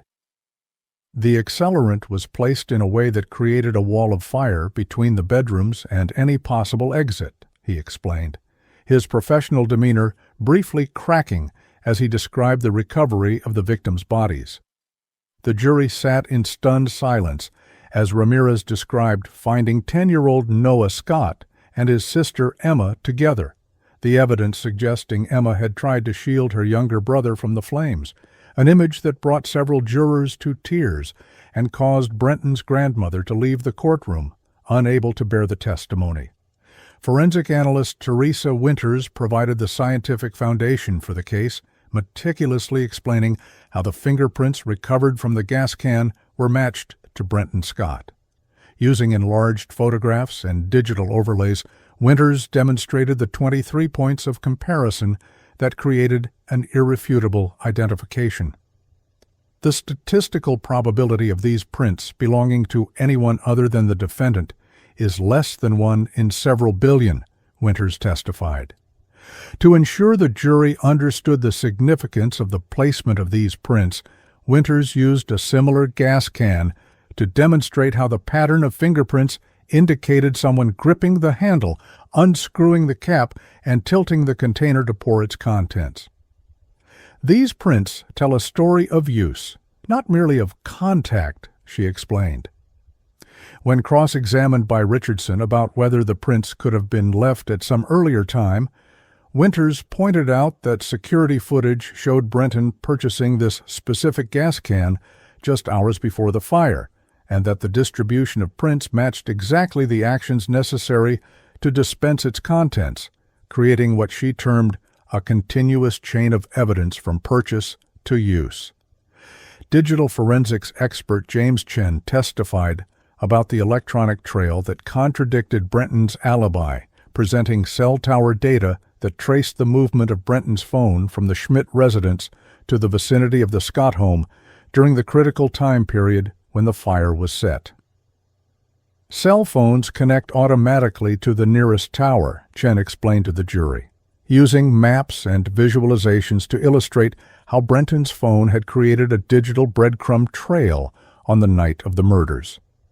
Chen's testimony also included analysis of Brenton's laptop, recovered from the Schmidt residence, which contained search history related to house fires, arson investigation techniques, and methods to ensure victims could not escape a burning building. In the 3 weeks prior to the fire, the defendant conducted 87 searches related to arson, fire behavior, and how to destroy evidence, Chen testified. When Richardson challenged whether someone else might have used Brenton's computer, Chen pointed to the consistent patterns of usage, including the times of searches that aligned with when Brenton was documented to be alone, and the intermingling of these searches with Brenton's schoolwork and social media activity, creating what Chen described as a continuous digital signature specific to the defendant. Fire Marshal Investigator Sarah Phillips provided expert testimony on the deliberate nature of the arson, explaining to the jury how the fire had been methodically set to maximize fatalities. Using a detailed model of the Scott home, Phillips demonstrated how accelerants had been poured across thresholds and at the top of the stairs, creating fire barriers that prevented escape. This was not a fire set to destroy property or to cover up another crime, Phillips testified. The pattern of accelerant distribution had one clear purpose: to ensure the occupants of the bedrooms could not escape. Phillips's testimony included analysis of burn patterns, showing that the fire had been ignited in multiple locations almost simultaneously, requiring someone to move quickly through the house, distributing and lighting the accelerant.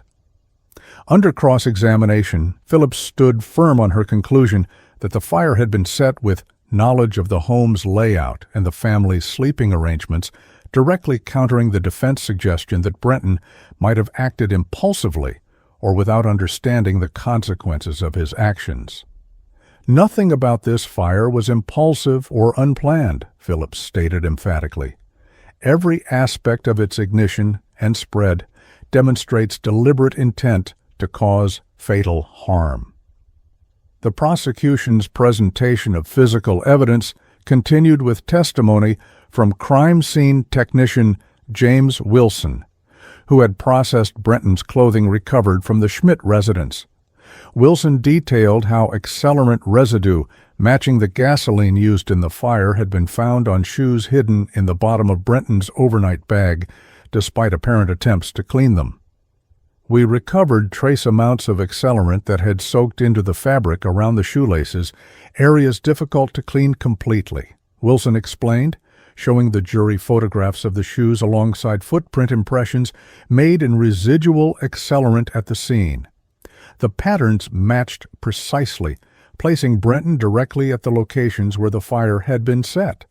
Wilson also testified about the backpack found hidden in bushes between the Scott home and the Schmidt residence, which contained gloves with Brenton's DNA inside and exterior traces of the same accelerant. This backpack creates a direct evidentiary link between the defendant and the transport of materials used to set the fire, Wilson testified. When Richardson questioned whether the accelerant might have been transferred to these items innocently, Wilson pointed out that the distribution pattern matched what would be expected from active use in dispensing the substance, not casual contact, and that the concealment of these items demonstrated consciousness of guilt. As the prosecution built its foundation of physical evidence, the courtroom atmosphere grew increasingly tense, with many observers noting Brenton's strange demeanor throughout the proceedings. Unlike most defendants, who typically display anxiety, distress, or at least intense focus during damning testimony, Brenton often appeared detached, sometimes seeming almost bored, as witnesses described the evidence against him. Court reporter Denise Washington noted that Brenton rarely took notes or conferred with his attorney, instead spending much of his time studying the jurors' reactions or examining the courtroom's architectural details. Most disturbing were the moments when particularly graphic evidence was presented, such as photographs showing the victims' positions within the burned home, during which Brenton showed no visible emotional reaction while family members in the gallery wept openly. This disconnect became so apparent that Judge Bennett instructed defense attorney Richardson at one point to please ensure your client is paying appropriate attention to the proceedings after Brenton was observed appearing to count ceiling tiles during the medical examiner's testimony about his siblings' causes of death. The prosecution's case took a powerful emotional turn when they called Dr. Patricia Nguyen, the medical examiner who had performed the autopsies on all 4 victims. Dr. Nguyen's testimony provided the jury with the grim reality of how Blake, Anna, Emma, and Noah Scott had died, explaining in clinical but affecting detail the effects of smoke inhalation and thermal injury on the human body. All 4 victims were alive when the fire began, Dr. Nguyen testified, and all 4 died primarily from carbon monoxide poisoning from smoke inhalation, with significant thermal injuries as a contributing factor. Using diagrams rather than the actual autopsy photographs, out of consideration for the family members present, Dr. Nguyen explained how the evidence showed the victims had awakened and attempted to escape, with Blake Scott being found in the hallway outside the master bedroom, Anna near a window, and the 2 children together in Emma's room. The position of the bodies tells us they were conscious and trying to find a way out, she explained.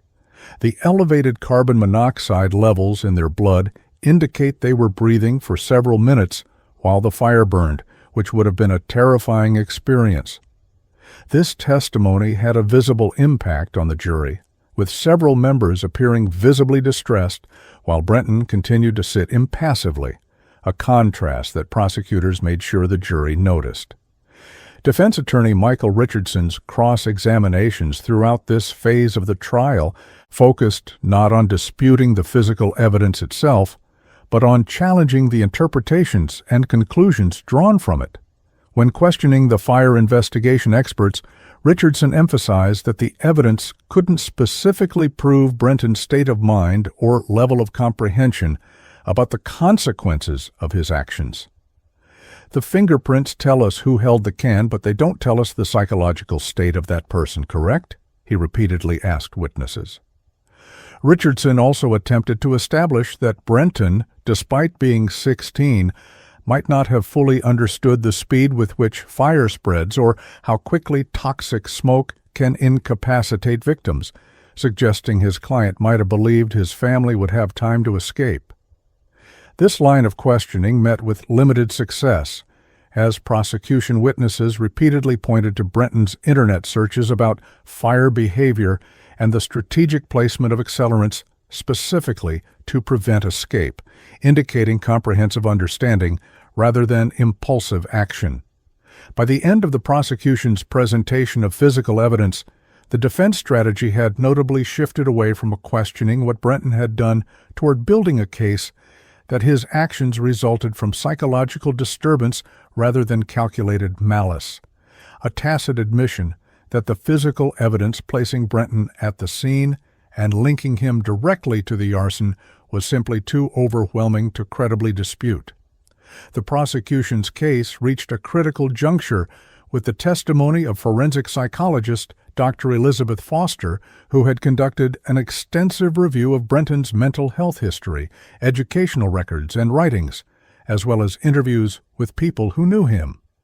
Dr. Foster took the stand on the trial's 6th day, her professional demeanor and credentials lending weight to testimony that would directly challenge the defense's narrative of a mentally disturbed teenager. What we see in this case is not evidence of psychosis or severe mental illness, Dr. Foster testified, but rather a pattern of distorted thinking characterized by perceived slights, feelings of entitlement, and a profound lack of empathy. Using excerpts from Brenton's journal and school assignments, Dr. Foster demonstrated how Brenton had systematically misinterpreted normal family interactions through a lens of victimhood, creating a narrative in which he was consistently ignored or mistreated despite substantial evidence to the contrary. The defendant's writings show a person who interpreted his parents' attempts to help him as evidence they thought something was wrong with him, and their celebrations of his siblings' achievements as deliberate attempts to diminish him, she explained. This is not psychosis, it's a worldview built on resentment and narcissistic entitlement. Dr. Foster's testimony included analysis of Brenton's recovered journal entries, which provided the jury with direct insight into his thought processes leading up to the fire. When we examine his writings chronologically, we see the evolution of both his resentment and his planning, Dr. Foster explained, as specific entries were displayed on screens for the jury. One entry from April 17, 2012, approximately 2 months before the fire, read, "They celebrated Noah's science fair win again tonight. Mom hanging it on the fridge like he's Einstein or something. Dad talking about how he's so proud. Nobody even mentioned my history test. I'm just the family ghost." A later entry from May 23rd showed escalation. "Sometimes I think about what would happen if they were all gone. Would anyone notice me then? Would I finally matter?" By early June, the entries became more specific and disturbing. Watched a documentary about arson investigations. Interesting how they determine the cause. Accelerants are key. Need to be careful about that. Dr. Foster emphasized how these writings demonstrated both Brenton's clear comprehension of reality, he was not delusional or detached from understanding the consequences of his actions, and his methodical progression from fantasy to concrete planning. The most damning expert testimony came from Dr. Robert Torres, one of the 3 psychiatrists who had evaluated Brenton for the court. Unlike the other experts who had focused primarily on Brenton's mental state at the time of the crime, Dr. Torres specifically addressed the issue of remorse and emotional processing in the aftermath. In my clinical interactions with the defendant, what stood out most was not the presence of mental illness, but the absence of genuine grief, remorse, or emotional connection to the victims, Dr. Torres testified. He described how, during their sessions, Brenton had displayed what Torres termed learned emotions, expressions of sadness that appeared rehearsed rather than felt, often with inconsistent physical manifestations. When discussing his family's deaths, the defendant would verbalize appropriate sentiment, saying things like, "I miss them," or "It's terrible what happened." But these statements were not accompanied by the physiological markers we typically see with genuine grief, such as changes in breathing patterns, voice modulation, or authentic emotional engagement. Dr. Torres explained that this disconnect between expressed and experienced emotion was consistent with the documented behavior Brenton had displayed after the fire, when he had participated in memorial services and accepted condolences while knowing he was responsible for the deaths being mourned. The prosecution called Brenton's English teacher, Margaret Wilson, whose testimony provided crucial context for understanding Brenton's psychological state in the months before the fire. Wilson brought with her a portfolio of Brenton's writings from his sophomore English class, including the disturbing essay titled "The Invisible Sun," that he had written just 3 weeks before the murders. Reading excerpts from the Essay to a Silent Courtroom, Wilson revealed Brenton's fantasy about a protagonist who felt overshadowed by his siblings and ignored by his parents, culminating in a scene where the character made them all disappear and finally felt seen for the first time. Wilson testified that she had been concerned enough about the content to request a meeting with Brenton to discuss it. When I asked him about the dark themes in his writing, he was very articulate in dismissing my concerns, Wilson recalled. He told me it was just creative fiction, that he was experimenting with psychological horror as a genre, and he seemed so normal and thoughtful in our conversation that I reluctantly set aside my concerns. Wilson's voice cracked as she added, "I've replayed that conversation in my mind 1,000 times since the fire, wondering if I missed something I should have seen." Emma Scott's best friend, Sophia Martinez, provided some of the most emotionally impactful testimony, giving voice to concerns that Emma herself had expressed about her older brother's behavior in the weeks before her death. 14-year-old Sophia, composed but visibly nervous on the stand, recounted conversations with Emma that had taken on terrible significance in hindsight. Emma told me Brenton had been acting really weird, having these intense mood swings where he'd be totally normal one minute and then freak out over nothing the next, Sophia testified.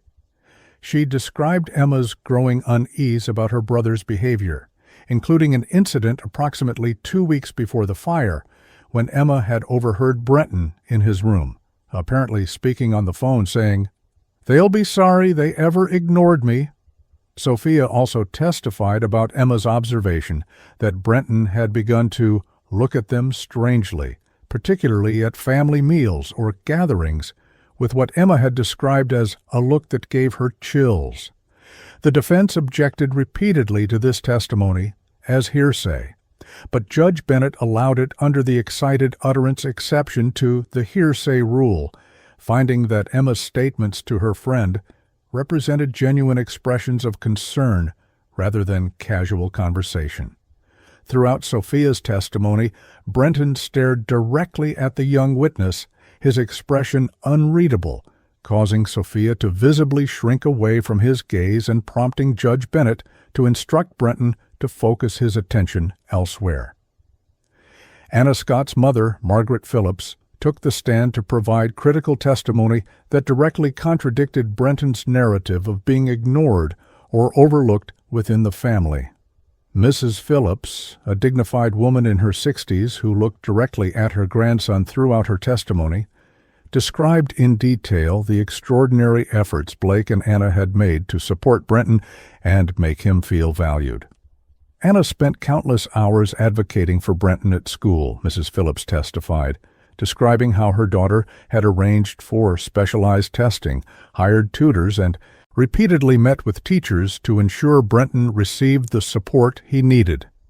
She recounted specific examples of how Blake had created special father-son activities tailored to Brenton's interests, including a vintage motorcycle restoration project that had occupied hundreds of hours of one-on-one time. Mrs. Phillips also challenged Brenton's perception that his siblings received preferential treatment, noting that, if anything, the younger children sometimes complained that Brenton got special privileges and extra attention. When asked by the prosecutor if she had ever observed Brenton being ignored or treated as less important than his siblings, Mrs. Phillips responded firmly, "Never, not once." Blake and Anna bent over backward to make sure all 3 children felt equally loved and valued. Throughout this testimony, Brenton avoided eye contact with his grandmother, staring instead at a fixed point on the wall behind her, his jaw visibly clenched in what court observers interpreted as anger rather than grief.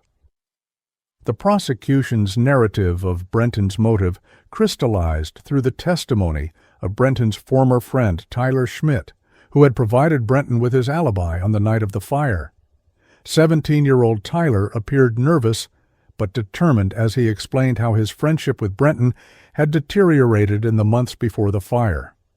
"He started saying weird stuff about his family, like they didn't care about him or notice him," Tyler testified.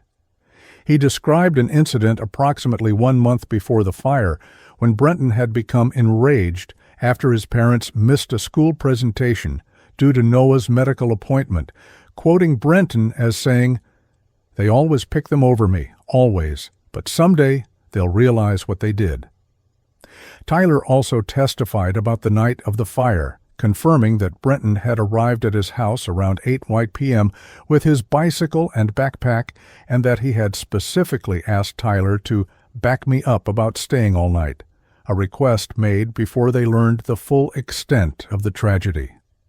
Most damaging was Tyler's recollection of a conversation several weeks before the fire when Brenton had made a disturbing comment while they were watching a crime documentary. "We were watching this show about unsolved murders, and there was a case about a house fire," Tyler recalled. Brenton said something like, "The perfect crime is one where all the evidence burns away, At the time, I thought he was just being edgy or trying to sound smart, but now—" Tyler's voice trailed off, unable to complete the thought, while Brenton glared at him from the defense table with an intensity that prompted Judge Bennett to admonish the defendant again about his courtroom demeanor. The prosecution's case regarding the foundational clue reached its culmination with the testimony of gas station attendant Alyssa Prentice, who had sold Brenton the red plastic gas can on the evening before the fire. 20-year-old Alyssa described the transaction in vivid detail, recalling how Brenton had entered the Westlake Mini-Mart at approximately 7:42 p.m. and purchased the gas can along with a lighter and beef jerky. "I remembered him because he asked these weird questions about our security cameras," Alyssa testified, explaining that Brenton had casually inquired whether the cameras covered the entire store and how long the footage was kept. She also recalled that Brenton had paid cash for his purchases, which she found unusual for a teenager, noting, "Most kids his age use cards or their phones to pay for stuff." The prosecution played the security footage showing the transaction, with Alyssa identifying Brenton in the video and pointing out his demeanor, which she described as super casual, like buying a gas can, was an everyday thing. When questioned about whether Brenton had appeared nervous or agitated during the purchase, Alyssa shook her head.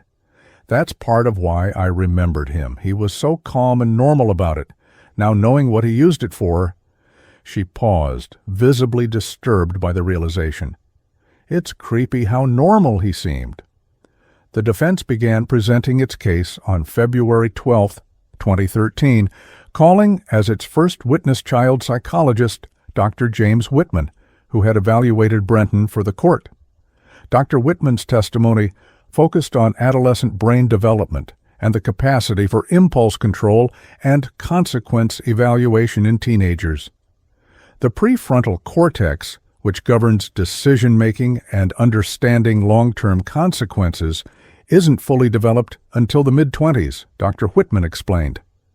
In adolescence, the emotional centers of the brain can override rational thinking, particularly under conditions of perceived rejection or social exclusion. While acknowledging that Brenton's actions showed planning rather than pure impulsivity, Dr. Whitman suggested that Brenton's age made him less capable of fully appreciating the finality of death or the true impact of his actions. Under cross-examination, however, Prosecutor Martinez effectively challenged this generalized assessment by pointing to the specific evidence of Brenton's understanding, including his internet searches about ensuring victims could not escape a fire, and his efforts to establish an alibi and conceal evidence. These actions don't suggest an underdeveloped understanding of consequences, do they, Doctor? Martinez pressed. Dr. Whitman conceded that Brenton's behavior demonstrated a more advanced level of planning than is typical in impulsive adolescent actions, but maintained that emotional reasoning can still overwhelm cognitive understanding in teenagers experiencing intense feelings of rejection. Defense attorney Michael Richardson called several of Brenton's former teachers and coaches to testify about his academic challenges and social difficulties throughout elementary and middle school. These witnesses described Brenton as a student who struggled to connect with peers and often appeared to feel inadequate compared to more academically or athletically successful classmates.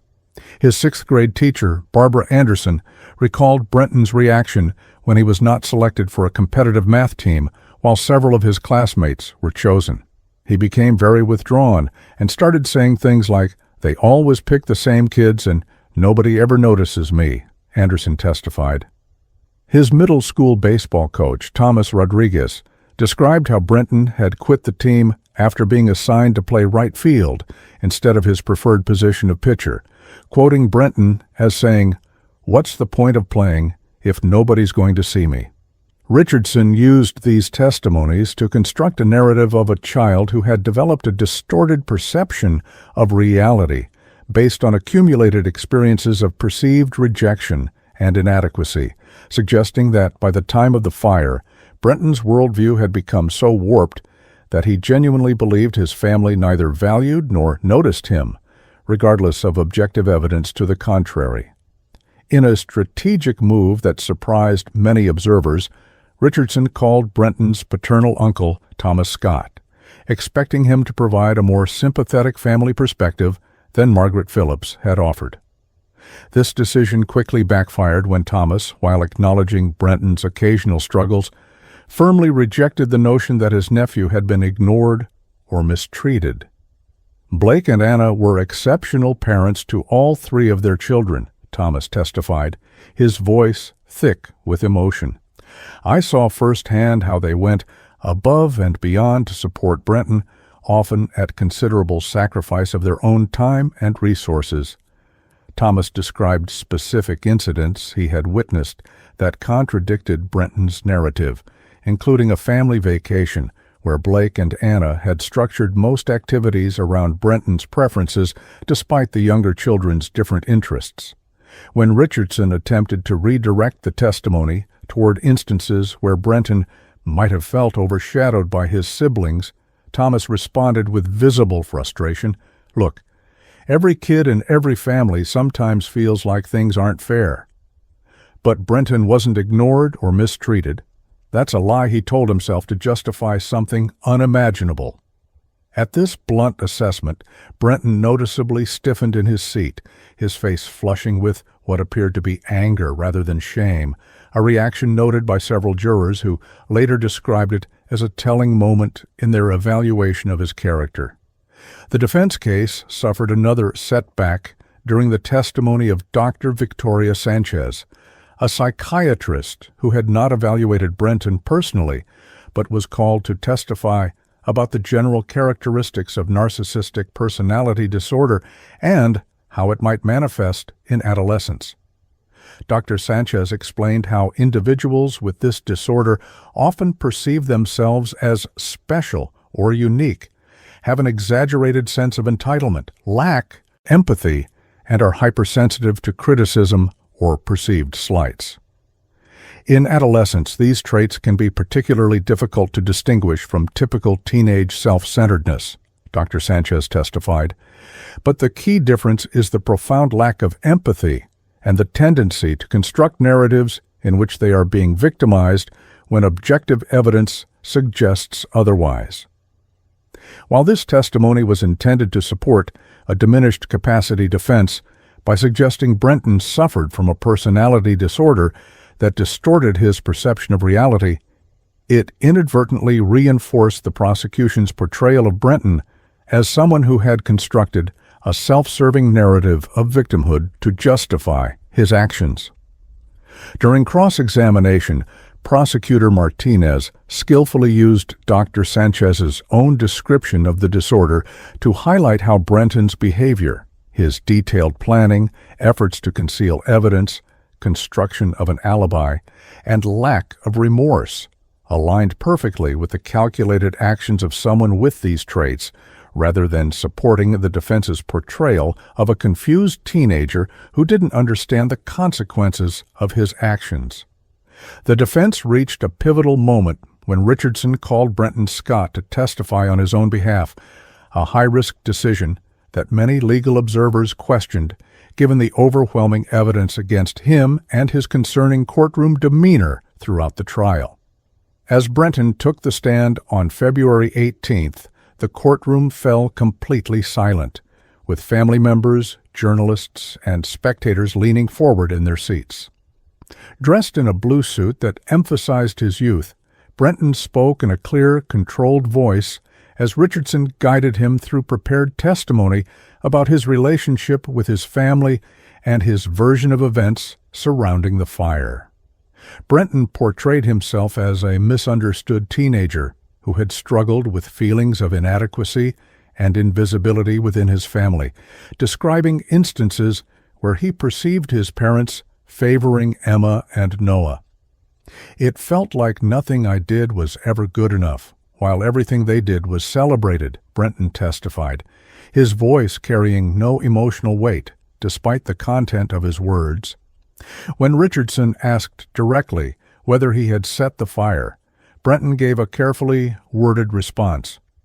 "I have gaps in my memory from that night. I remember being angry about something my parents said about my SAT prep, and then later being at Tyler's house. What happened between is confusing to me." Prosecutor Martinez's cross-examination of Brenton proved devastating to the defense. With methodical precision, Martinez walked Brenton through the physical evidence piece by piece, forcing him to acknowledge the fingerprints on the gas can, the security footage of his purchase, and the cell tower data, placing him at the scene. "You've testified that you have gaps in your memory about that night," Martinez noted. "Yet you remember very specific details about your alibi, don't you?" When pressed about the contradictions in his various explanations, Brenton became increasingly defensive, eventually stating, "I don't remember setting the fire, but if I did, I never meant for anyone to die." This partial admission, clearly not part of the defense strategy based on Richardson's visible reaction, created an opening that Martinez immediately exploited. "If you never meant for anyone to die, why did you pour accelerant across the thresholds of their bedroom doors while they slept?" Martinez asked. "Why did you block the hallway and stairs with gasoline? Why did your internet searches include how to make sure family doesn't escape house fire?" As Brenton struggled to respond, his composure noticeably fractured for the first time during the trial, with flashes of anger breaking through his carefully maintained facade. Several jurors later described this exchange as the moment when they became convinced of Brenton's full awareness of his actions and their consequences, with one noting, "The mask slipped, and we all saw what was underneath."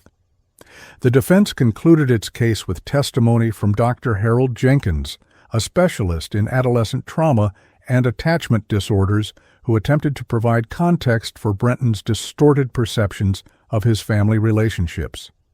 Dr. Jenkins suggested that Brenton had developed what he termed a narrative of emotional abandonment that, while not aligned with objective reality, had become his psychological truth.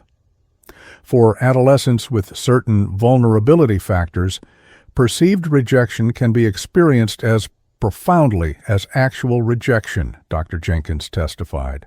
Over time, these perceptions can create a feedback loop where all interactions are filtered through this lens of abandonment, reinforcing and strengthening the narrative regardless of contradictory evidence. While carefully avoiding claiming that Brenton suffered from a specific mental illness that would rise to the level of legal insanity, Dr. Jenkins suggested that Brenton's actions stemmed from a profoundly distorted perception of reality that, while not psychotic, nevertheless significantly impaired his capacity to accurately interpret his family dynamics or fully appreciate the consequences of his actions. This testimony represented the defense's final attempt to establish grounds for a diminished capacity finding that might lead to conviction on lesser charges, though legal analysts noted that Dr. Jenkins's careful avoidance of diagnosing any specific mental disorder significantly weakened the impact of his testimony compared to the concrete diagnoses and assessments offered by the prosecution's experts. In closing arguments on February 21, 2013, Prosecutor Martinez methodically reviewed the overwhelming evidence against Brenton, emphasizing how each piece, the fingerprints on the gas can, the security footage, the cell tower data, the accelerant on his clothing, his internet searches, and his journal entries, created an unbreakable chain linking him to the premeditated murder of his family. "The evidence before you doesn't merely suggest guilt, it proves it beyond any reasonable doubt," Martinez told the jury. He directly addressed the defense's diminished capacity argument, pointing out that Brenton's actions demonstrated a clear understanding of both the nature and consequences of his behavior. "Consider the level of planning involved," Martinez urged. "The defendant researched how fire spreads, how to prevent escape, and how arson is investigated. He created an alibi, purchased the materials, executed the crime, hid the evidence, and then played the role of grieving son, until the evidence made that impossible. Martinez concluded by reminding the jury of the testimony about Brenton's reaction during questioning. When directly asked if he set the fire that killed his family, the defendant didn't deny it. Instead, he said, "You wouldn't understand why, even if I told you." Those are not the words of someone who doesn't comprehend what they've done. They are the words of someone who believed his actions were justified, who felt entitled to end 4 lives because his own narrative of victimhood mattered more to him than their right to live. Defense attorney Richardson's closing argument focused on creating reasonable doubt about Brenton's mental state, rather than disputing his actions. This case is not about what happened, but why it happened, and whether Brenton Scott had the mental capacity to form the specific intent required for first-degree murder, Richardson told the jury. He emphasized Brenton's youth, the still-developing adolescent brain, and the psychological testimony suggesting Brenton had developed a profoundly distorted perception of his family dynamics. The law recognizes degrees of culpability based on mental state, Richardson reminded the jury. A 16-year-old who genuinely believes he is invisible and unwanted in his own home, whose perception of reality has become so distorted that he cannot accurately interpret the intentions or actions of those around him, cannot form the same level of intent as someone acting with a clear understanding of reality.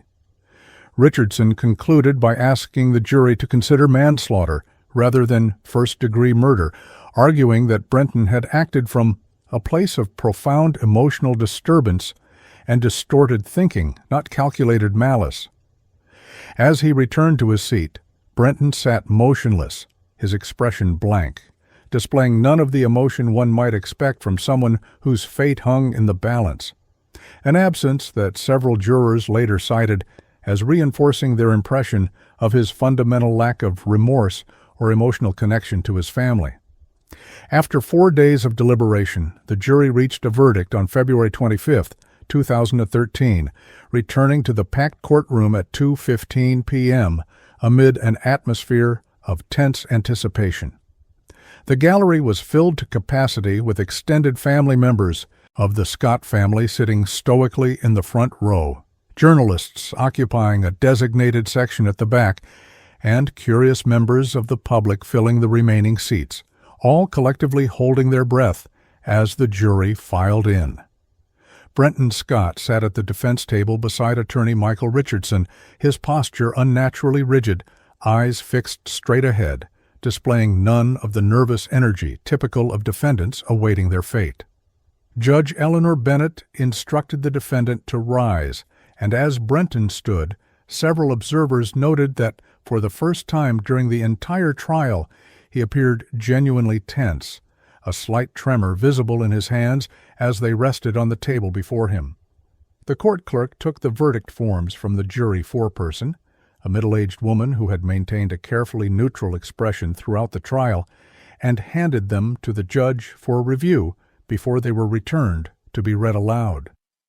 "We, the jury, in the above-entitled action, find the defendant Brenton Scott guilty of murder in the first degree in the death of Blake Scott," the clerk announced, her voice clear and steady in the silent courtroom. She continued methodically through the remaining counts. Guilty of murder in the first degree in the death of Anna Scott. Guilty of murder in the first degree in the death of Emma Scott. Guilty of murder in the first degree in the death of Noah Scott. The clerk then read the special circumstances findings. We further find true the special circumstance of multiple murders. We further find true the special circumstance of lying in wait. With each pronouncement, Brenton remained outwardly impassive, though close observers noted a subtle tightening of his jaw and a flush spreading across his face, not the reaction of someone shocked or devastated by an unexpected outcome, but rather the controlled anger of someone whose plans had been definitively thwarted. In the gallery, Margaret Phillips, grandmother to both the murderer and his victims, closed her eyes briefly as silent tears tracked down her face, the verdict bringing legal closure, but no relief from the incomprehensible tragedy that had shattered her family. In an unusual move that would later be widely discussed in legal circles, Judge Bennett requested that the jury foreperson explain the factors that had influenced their decision, seeking insight into how they had evaluated the competing narratives about Brenton's mental state and culpability. The foreperson, identified in court records as Juror Number 4, Sandra Miller, stood and addressed the court with composed certainty. "We considered very carefully the defense's arguments about the defendant's youth and mental state," Miller explained, "but the evidence of premeditation and intent was simply overwhelming." She noted that the jury had been particularly influenced by the detailed planning documented in Brenton's journal entries, his internet searches about preventing fire victims from escaping, his careful establishment of an alibi, and his efforts to conceal evidence. "What ultimately convinced us of first-degree murder was the methodical way accelerants was placed specifically to block escape routes," Miller continued.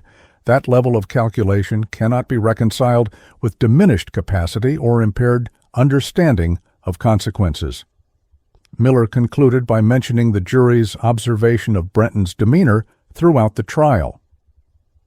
His lack of emotional reaction when confronted with evidence about his family's suffering, particularly during the medical examiner's testimony, spoke volumes about his level of comprehension and responsibility.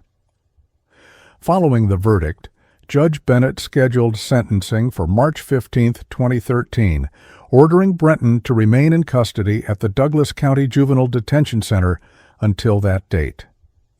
As Brenton was escorted from the courtroom by sheriff's deputies, a significant moment occurred that would be captured by courtroom cameras and later widely circulated in media coverage. For a brief instant, as he passed the prosecutor's table, Brenton's carefully maintained mask of impassivity slipped, and a slight but unmistakable smirk appeared on his face, a fleeting expression of what several witnesses later described as smug satisfaction that directly contradicted his defense team's portrayal of him as a confused, mentally troubled teenager who didn't comprehend the gravity of his actions. This momentary break in character did not go unnoticed by family members in the gallery, with Brenton's uncle Thomas Scott audibly gasping and Anna's sister covering her mouth in horror. Court officer Jason Ramirez, who was escorting Brenton from the courtroom, would later testify that as soon as they were in the private hallway leading to the holding cells, Brenton's demeanor changed dramatically, his posture relaxing and the tension leaving his face, as though stepping out of a performance once the audience was no longer watching.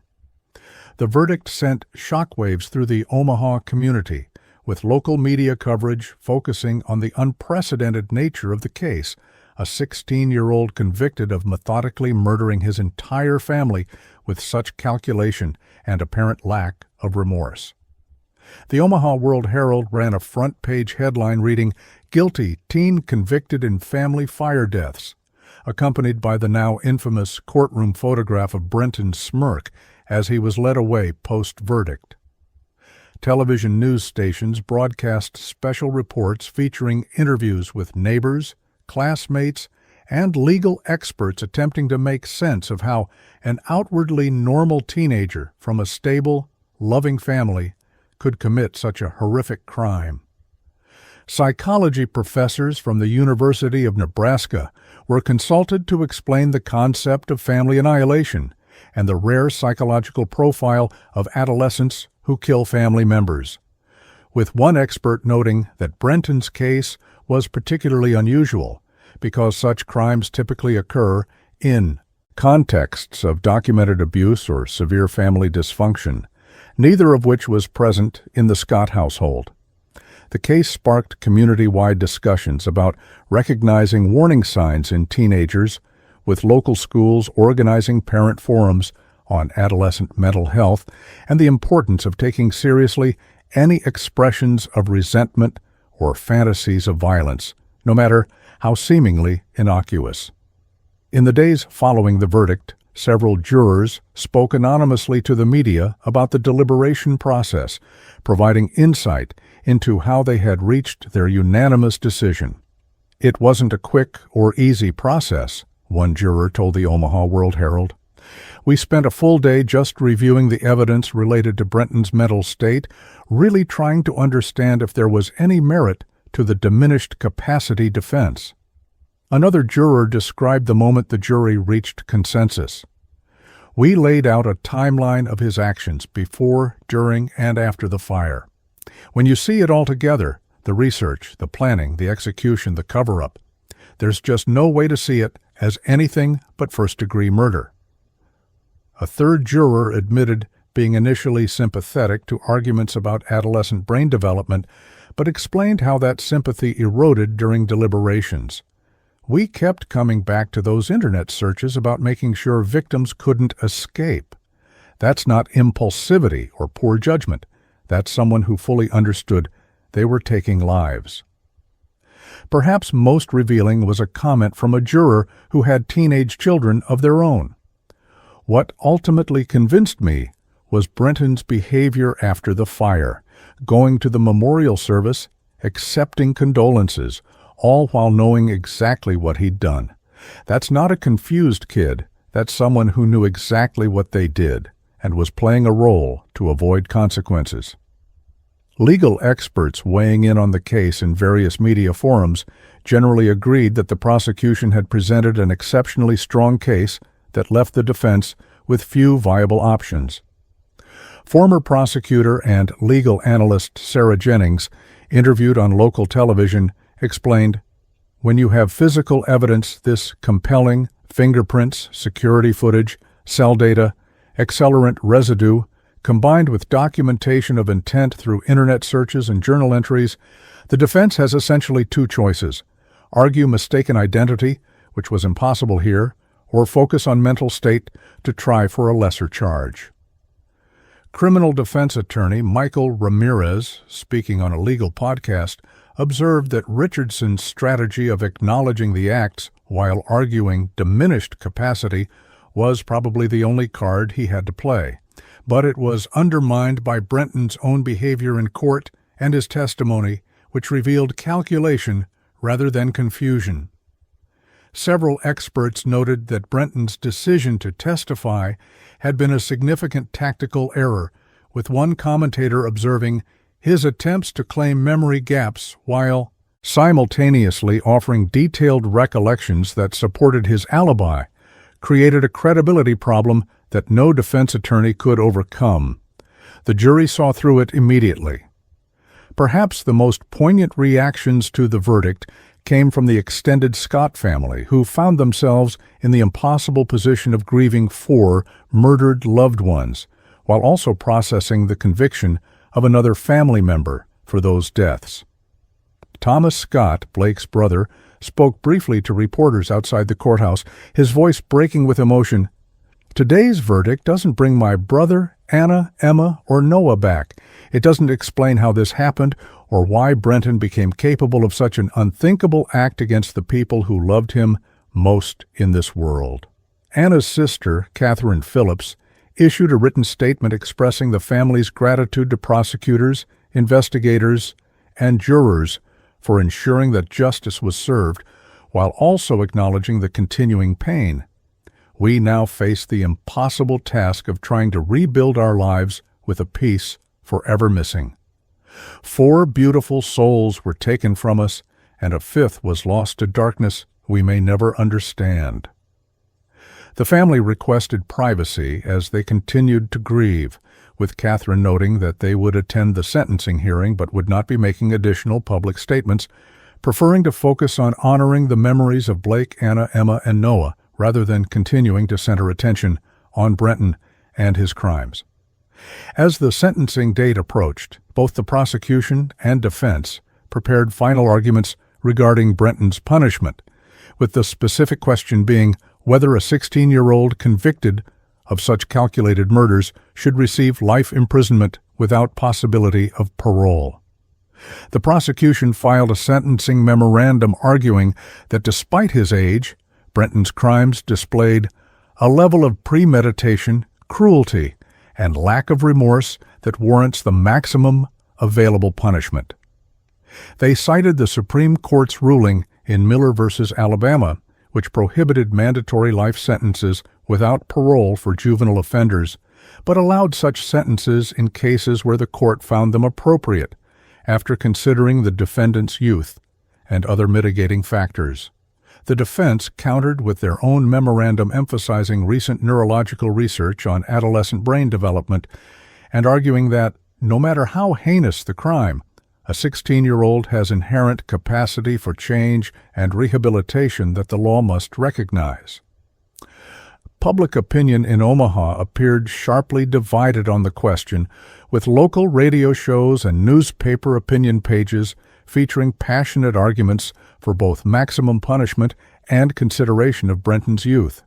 Amid this ongoing debate, Brenton himself remained in detention, reportedly showing little reaction to his conviction, according to detention center staff, who described him as compliant but detached, spending most of his time reading books about criminal appeals processes and writing in a new journal that, under detention center rules, was subject to review by staff.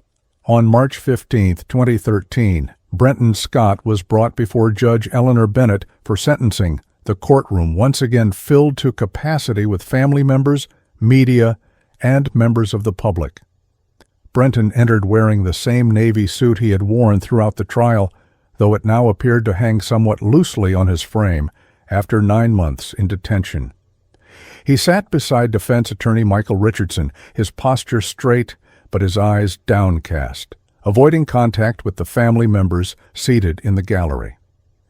Judge Bennett began the proceedings by acknowledging the unusual and tragic nature of the case, noting that it required balancing the horrific nature of these crimes against considerations of the defendant's age and potential for rehabilitation.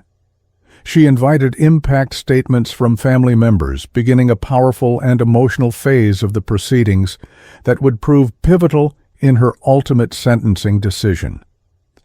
Margaret Phillips, grandmother to both Brenton and his victims, approached the podium first, her voice steady despite the visible grief etched into her face. "I have lost my daughter, my son-in-law, and 2 beautiful grandchildren," she began, "and today I am losing a 3rd grandchild to a prison cell, though in truth I lost Brenton long before this moment, lost him to a darkness I cannot comprehend." Thomas Scott, Blake's brother, delivered a raw, unfiltered impact statement that forced everyone in the courtroom to confront the full horror of Brenton's actions. "My brother died trying to reach his children through flames and smoke," Thomas said, his voice breaking. "Anna died at a window, likely calling for help that never came. Emma, just 13 years old, was found holding her little brother, trying to protect him as they both suffocated and burned." Thomas then directed his comments directly to Brenton, who continued to stare downward, refusing to meet his uncle's gaze. "You didn't just take their lives, Brenton. You took them in the most terrifying, painful way possible. You made sure they knew they were going to die, that they had no escape, and then you stood outside and watched it happen." The courtroom fell completely silent as Thomas concluded with a question that hung in the air. What kind of emptiness must exist in your heart to do something so deliberate, so cruel to people who loved you and would have done anything for you? It's a question I'll carry to my grave. At these words, several jurors who had returned to observe the sentencing were visibly moved, with one openly weeping, though Brenton himself remained impassive, showing no visible reaction to his uncle's devastating words. Before pronouncing the sentence, Judge Bennett addressed Brenton directly, asking if he wished to make a statement to the court. After a brief consultation with his attorney, Brenton rose slowly, finally raising his eyes to meet the judge's gaze. "I know saying I'm sorry doesn't change anything," he began, his voice unexpectedly steady. "I can't explain why I did what I did. I was angry and felt like no one saw me or cared about me. But I know now that wasn't true." This acknowledgement, the first time Brenton had directly admitted his actions, caused a ripple of reaction through the courtroom. He continued with what appeared to be a prepared statement. "I accept responsibility for what I've done, and I accept whatever punishment the court decides is appropriate. I don't expect forgiveness from my family or anyone else." As he concluded and began to sit down, Prosecutor Martinez requested permission to ask Brenton one question, which Judge Bennett granted. "Brenton," Martinez asked, "do you understand that your parents and siblings suffered terribly before they died?" Brenton paused before responding. "Yes, I understand that now." Martinez pressed further, "And knowing that, do you genuinely regret your actions?" Brenton's response was telling in its carefully chosen wording. "I regret the pain they experienced," he said, noticeably avoiding expressing regret for having caused their deaths. This nuanced distinction was not lost on Judge Bennett, who made note of it before proceeding with her sentencing decision. Judge Bennett's sentencing statement addressed both the specific details of the crime and the broader legal considerations regarding juvenile offenders. The Supreme Court has directed us to consider a juvenile offender's age, background, and potential for rehabilitation when contemplating a sentence of life without parole, she began. "I have carefully reviewed the psychological evaluations, the evidence presented at trial, the defendant's background, and his behavior both before and after these crimes." Judge Bennett acknowledged the defense's arguments about adolescent brain development, but noted that this case involves levels of planning, deception, and calculated cruelty that demonstrate a maturity of purpose that transcends chronological age. She specifically cited Brenton's internet searches about preventing fire victims from escaping, his careful establishment of an alibi, and his performance of grief in the days following the fire as evidence of his full comprehension of both the nature and consequences of his actions.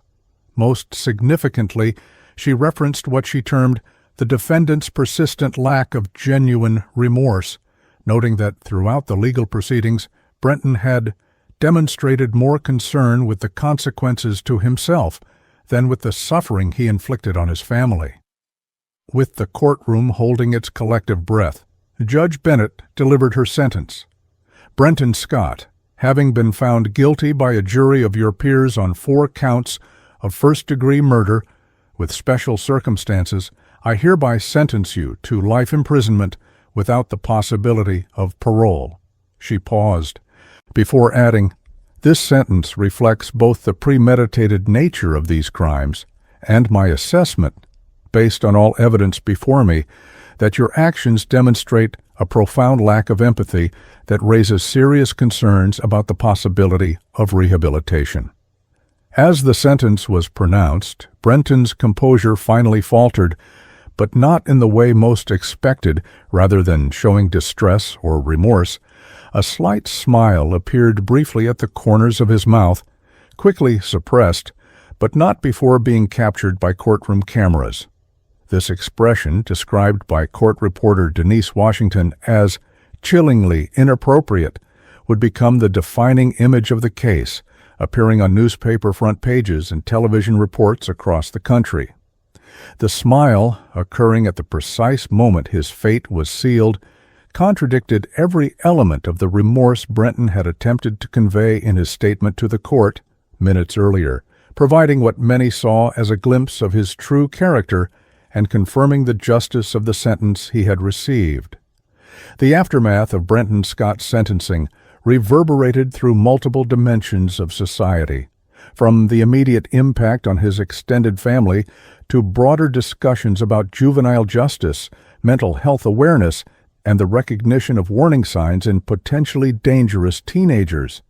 For the Scott and Phillips families, the legal conclusion brought a formal end to proceedings, but no closure to their grief.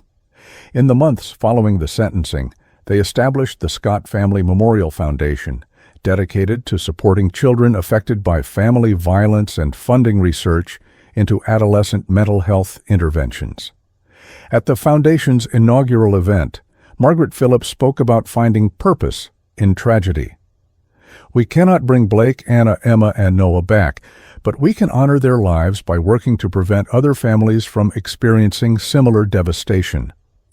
The Foundation's first initiative focused on developing educational materials for schools to help teachers and counselors identify concerning patterns in student behavior and writing, directly informed by the missed warning signs in Brenton's case, including his disturbing essays and changing behavior that had gone unaddressed in the months before the murders.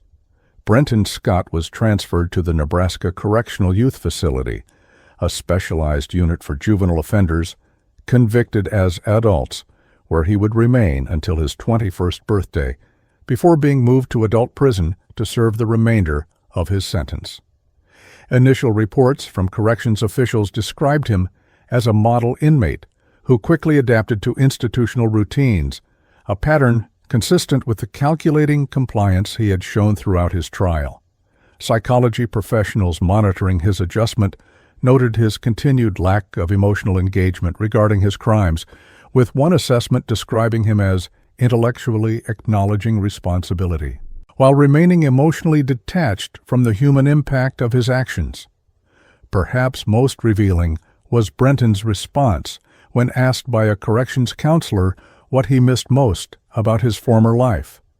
Rather than mentioning his family or expressing regret for their loss, Brenton listed material comforts and freedoms, access to technology, privacy, and the ability to choose his own schedule.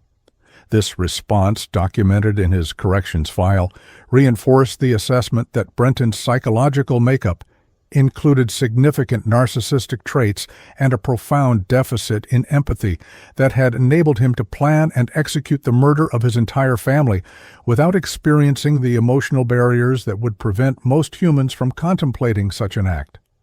The case sparked intense debate in legal and psychological circles about juvenile justice, particularly regarding life sentences without parole for offenders under 18. While many advocacy groups argued that no juvenile should face such a permanent punishment given the still-developing adolescent brain, Brenton Scott's case presented a challenging counter-argument. Legal scholars pointed to the case as an example of why the Supreme Court had stopped short of completely prohibiting life without parole for juveniles, instead requiring individualized consideration of each defendant's circumstances and level of maturity. Criminal psychologist Dr. Elizabeth Foster, who had testified at the trial, published an influential paper analyzing the case titled Beyond Chronological Age: Assessing Maturity of Purpose in Juvenile Offenders. The paper argued that, in rare cases, juvenile offenders demonstrate levels of calculation, planning, and understanding of consequences that cannot be dismissed merely as products of an underdeveloped brain, citing Brenton's methodical research, strategic placement of accelerant, and careful creation of an alibi as examples of adult-level comprehension of causality and consequence. The paper became required reading in criminal justice and psychology programs nationwide, prompting nuanced discussions about balancing age-appropriate sentencing with public safety concerns in cases involving juvenile offenders who commit extraordinarily calculated violent crimes. The media coverage of the case evolved over time, initially focusing on the shocking nature of the crime and Brenton's disturbing courtroom smile, but gradually shifting toward deeper examination of the psychological and societal factors involved.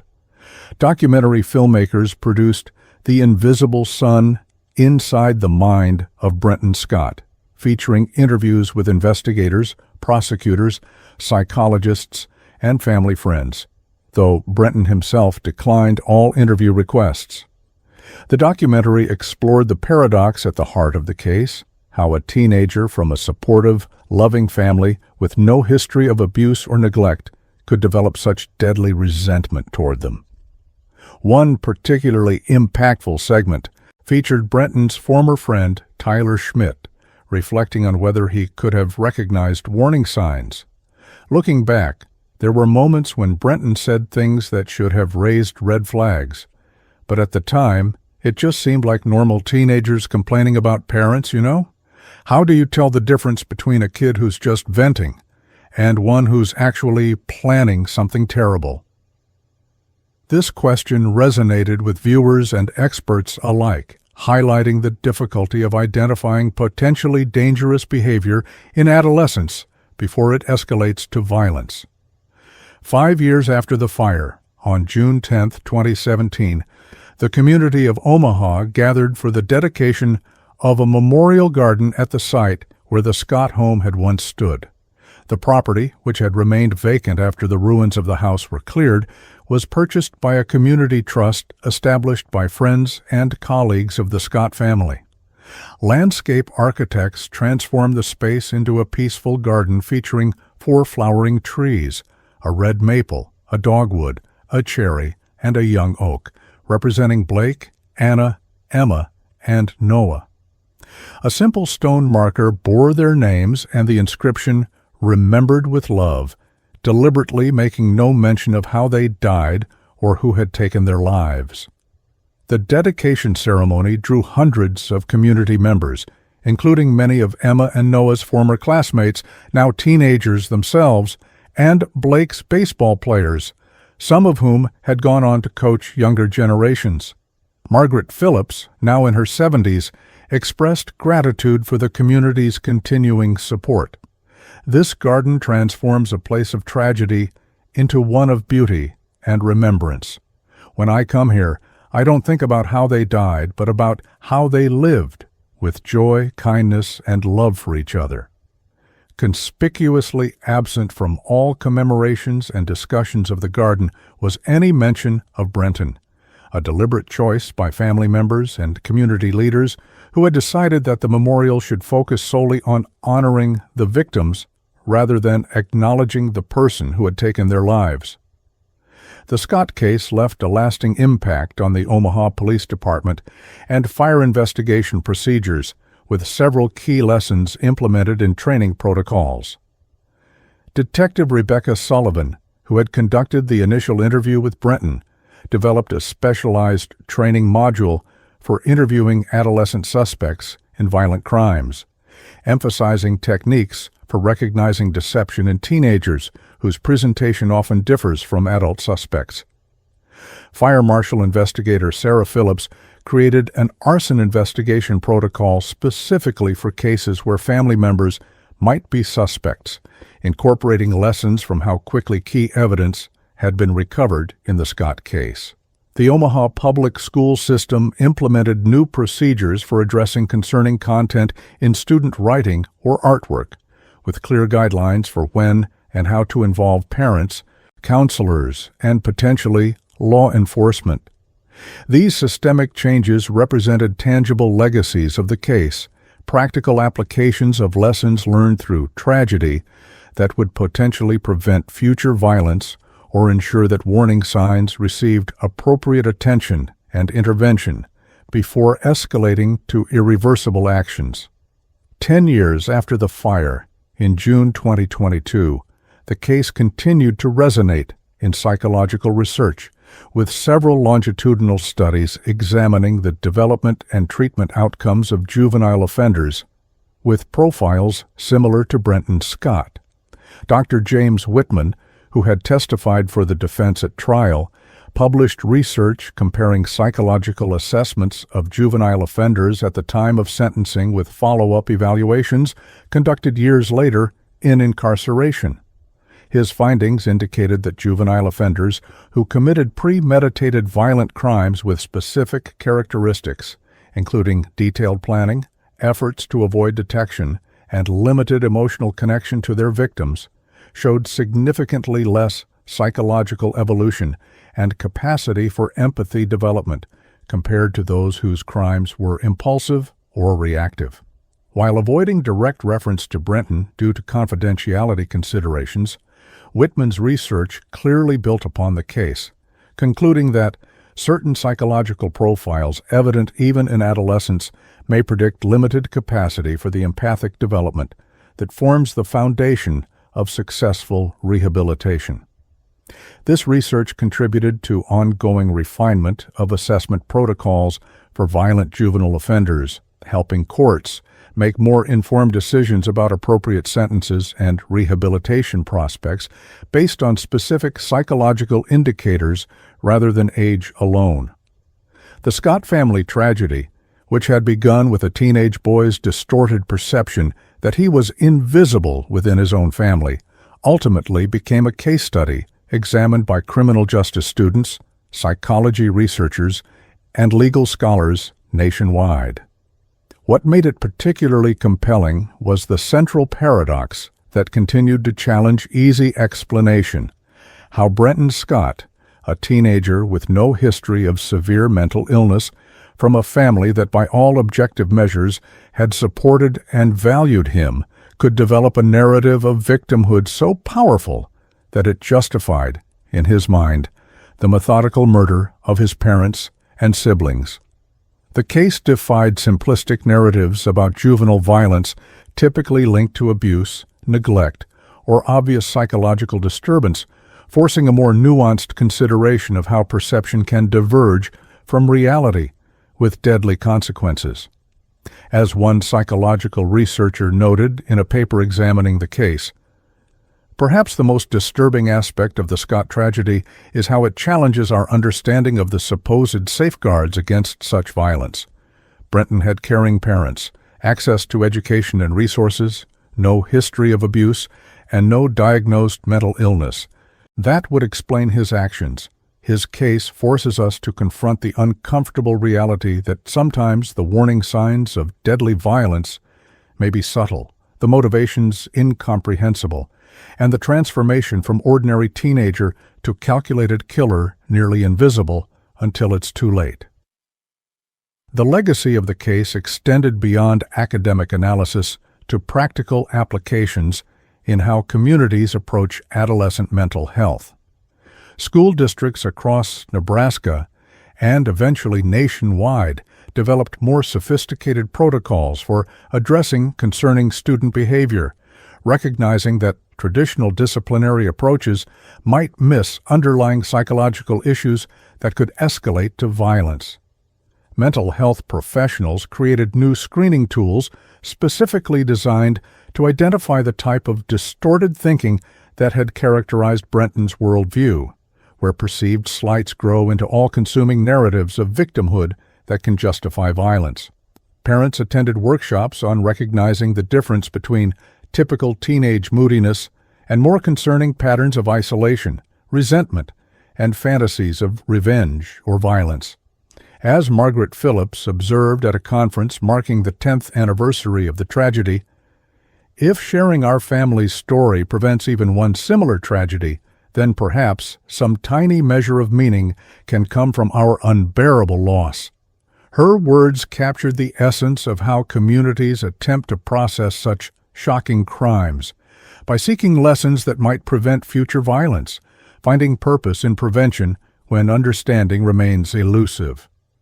The case of Brenton Scott, the teenager who smiled as he was sentenced to life for burning his family alive, would continue to haunt and inform public consciousness, a stark reminder of how thoroughly appearances can mask reality, and how devastating the consequences can be when resentment is allowed to fester until it ignites into unthinkable violence.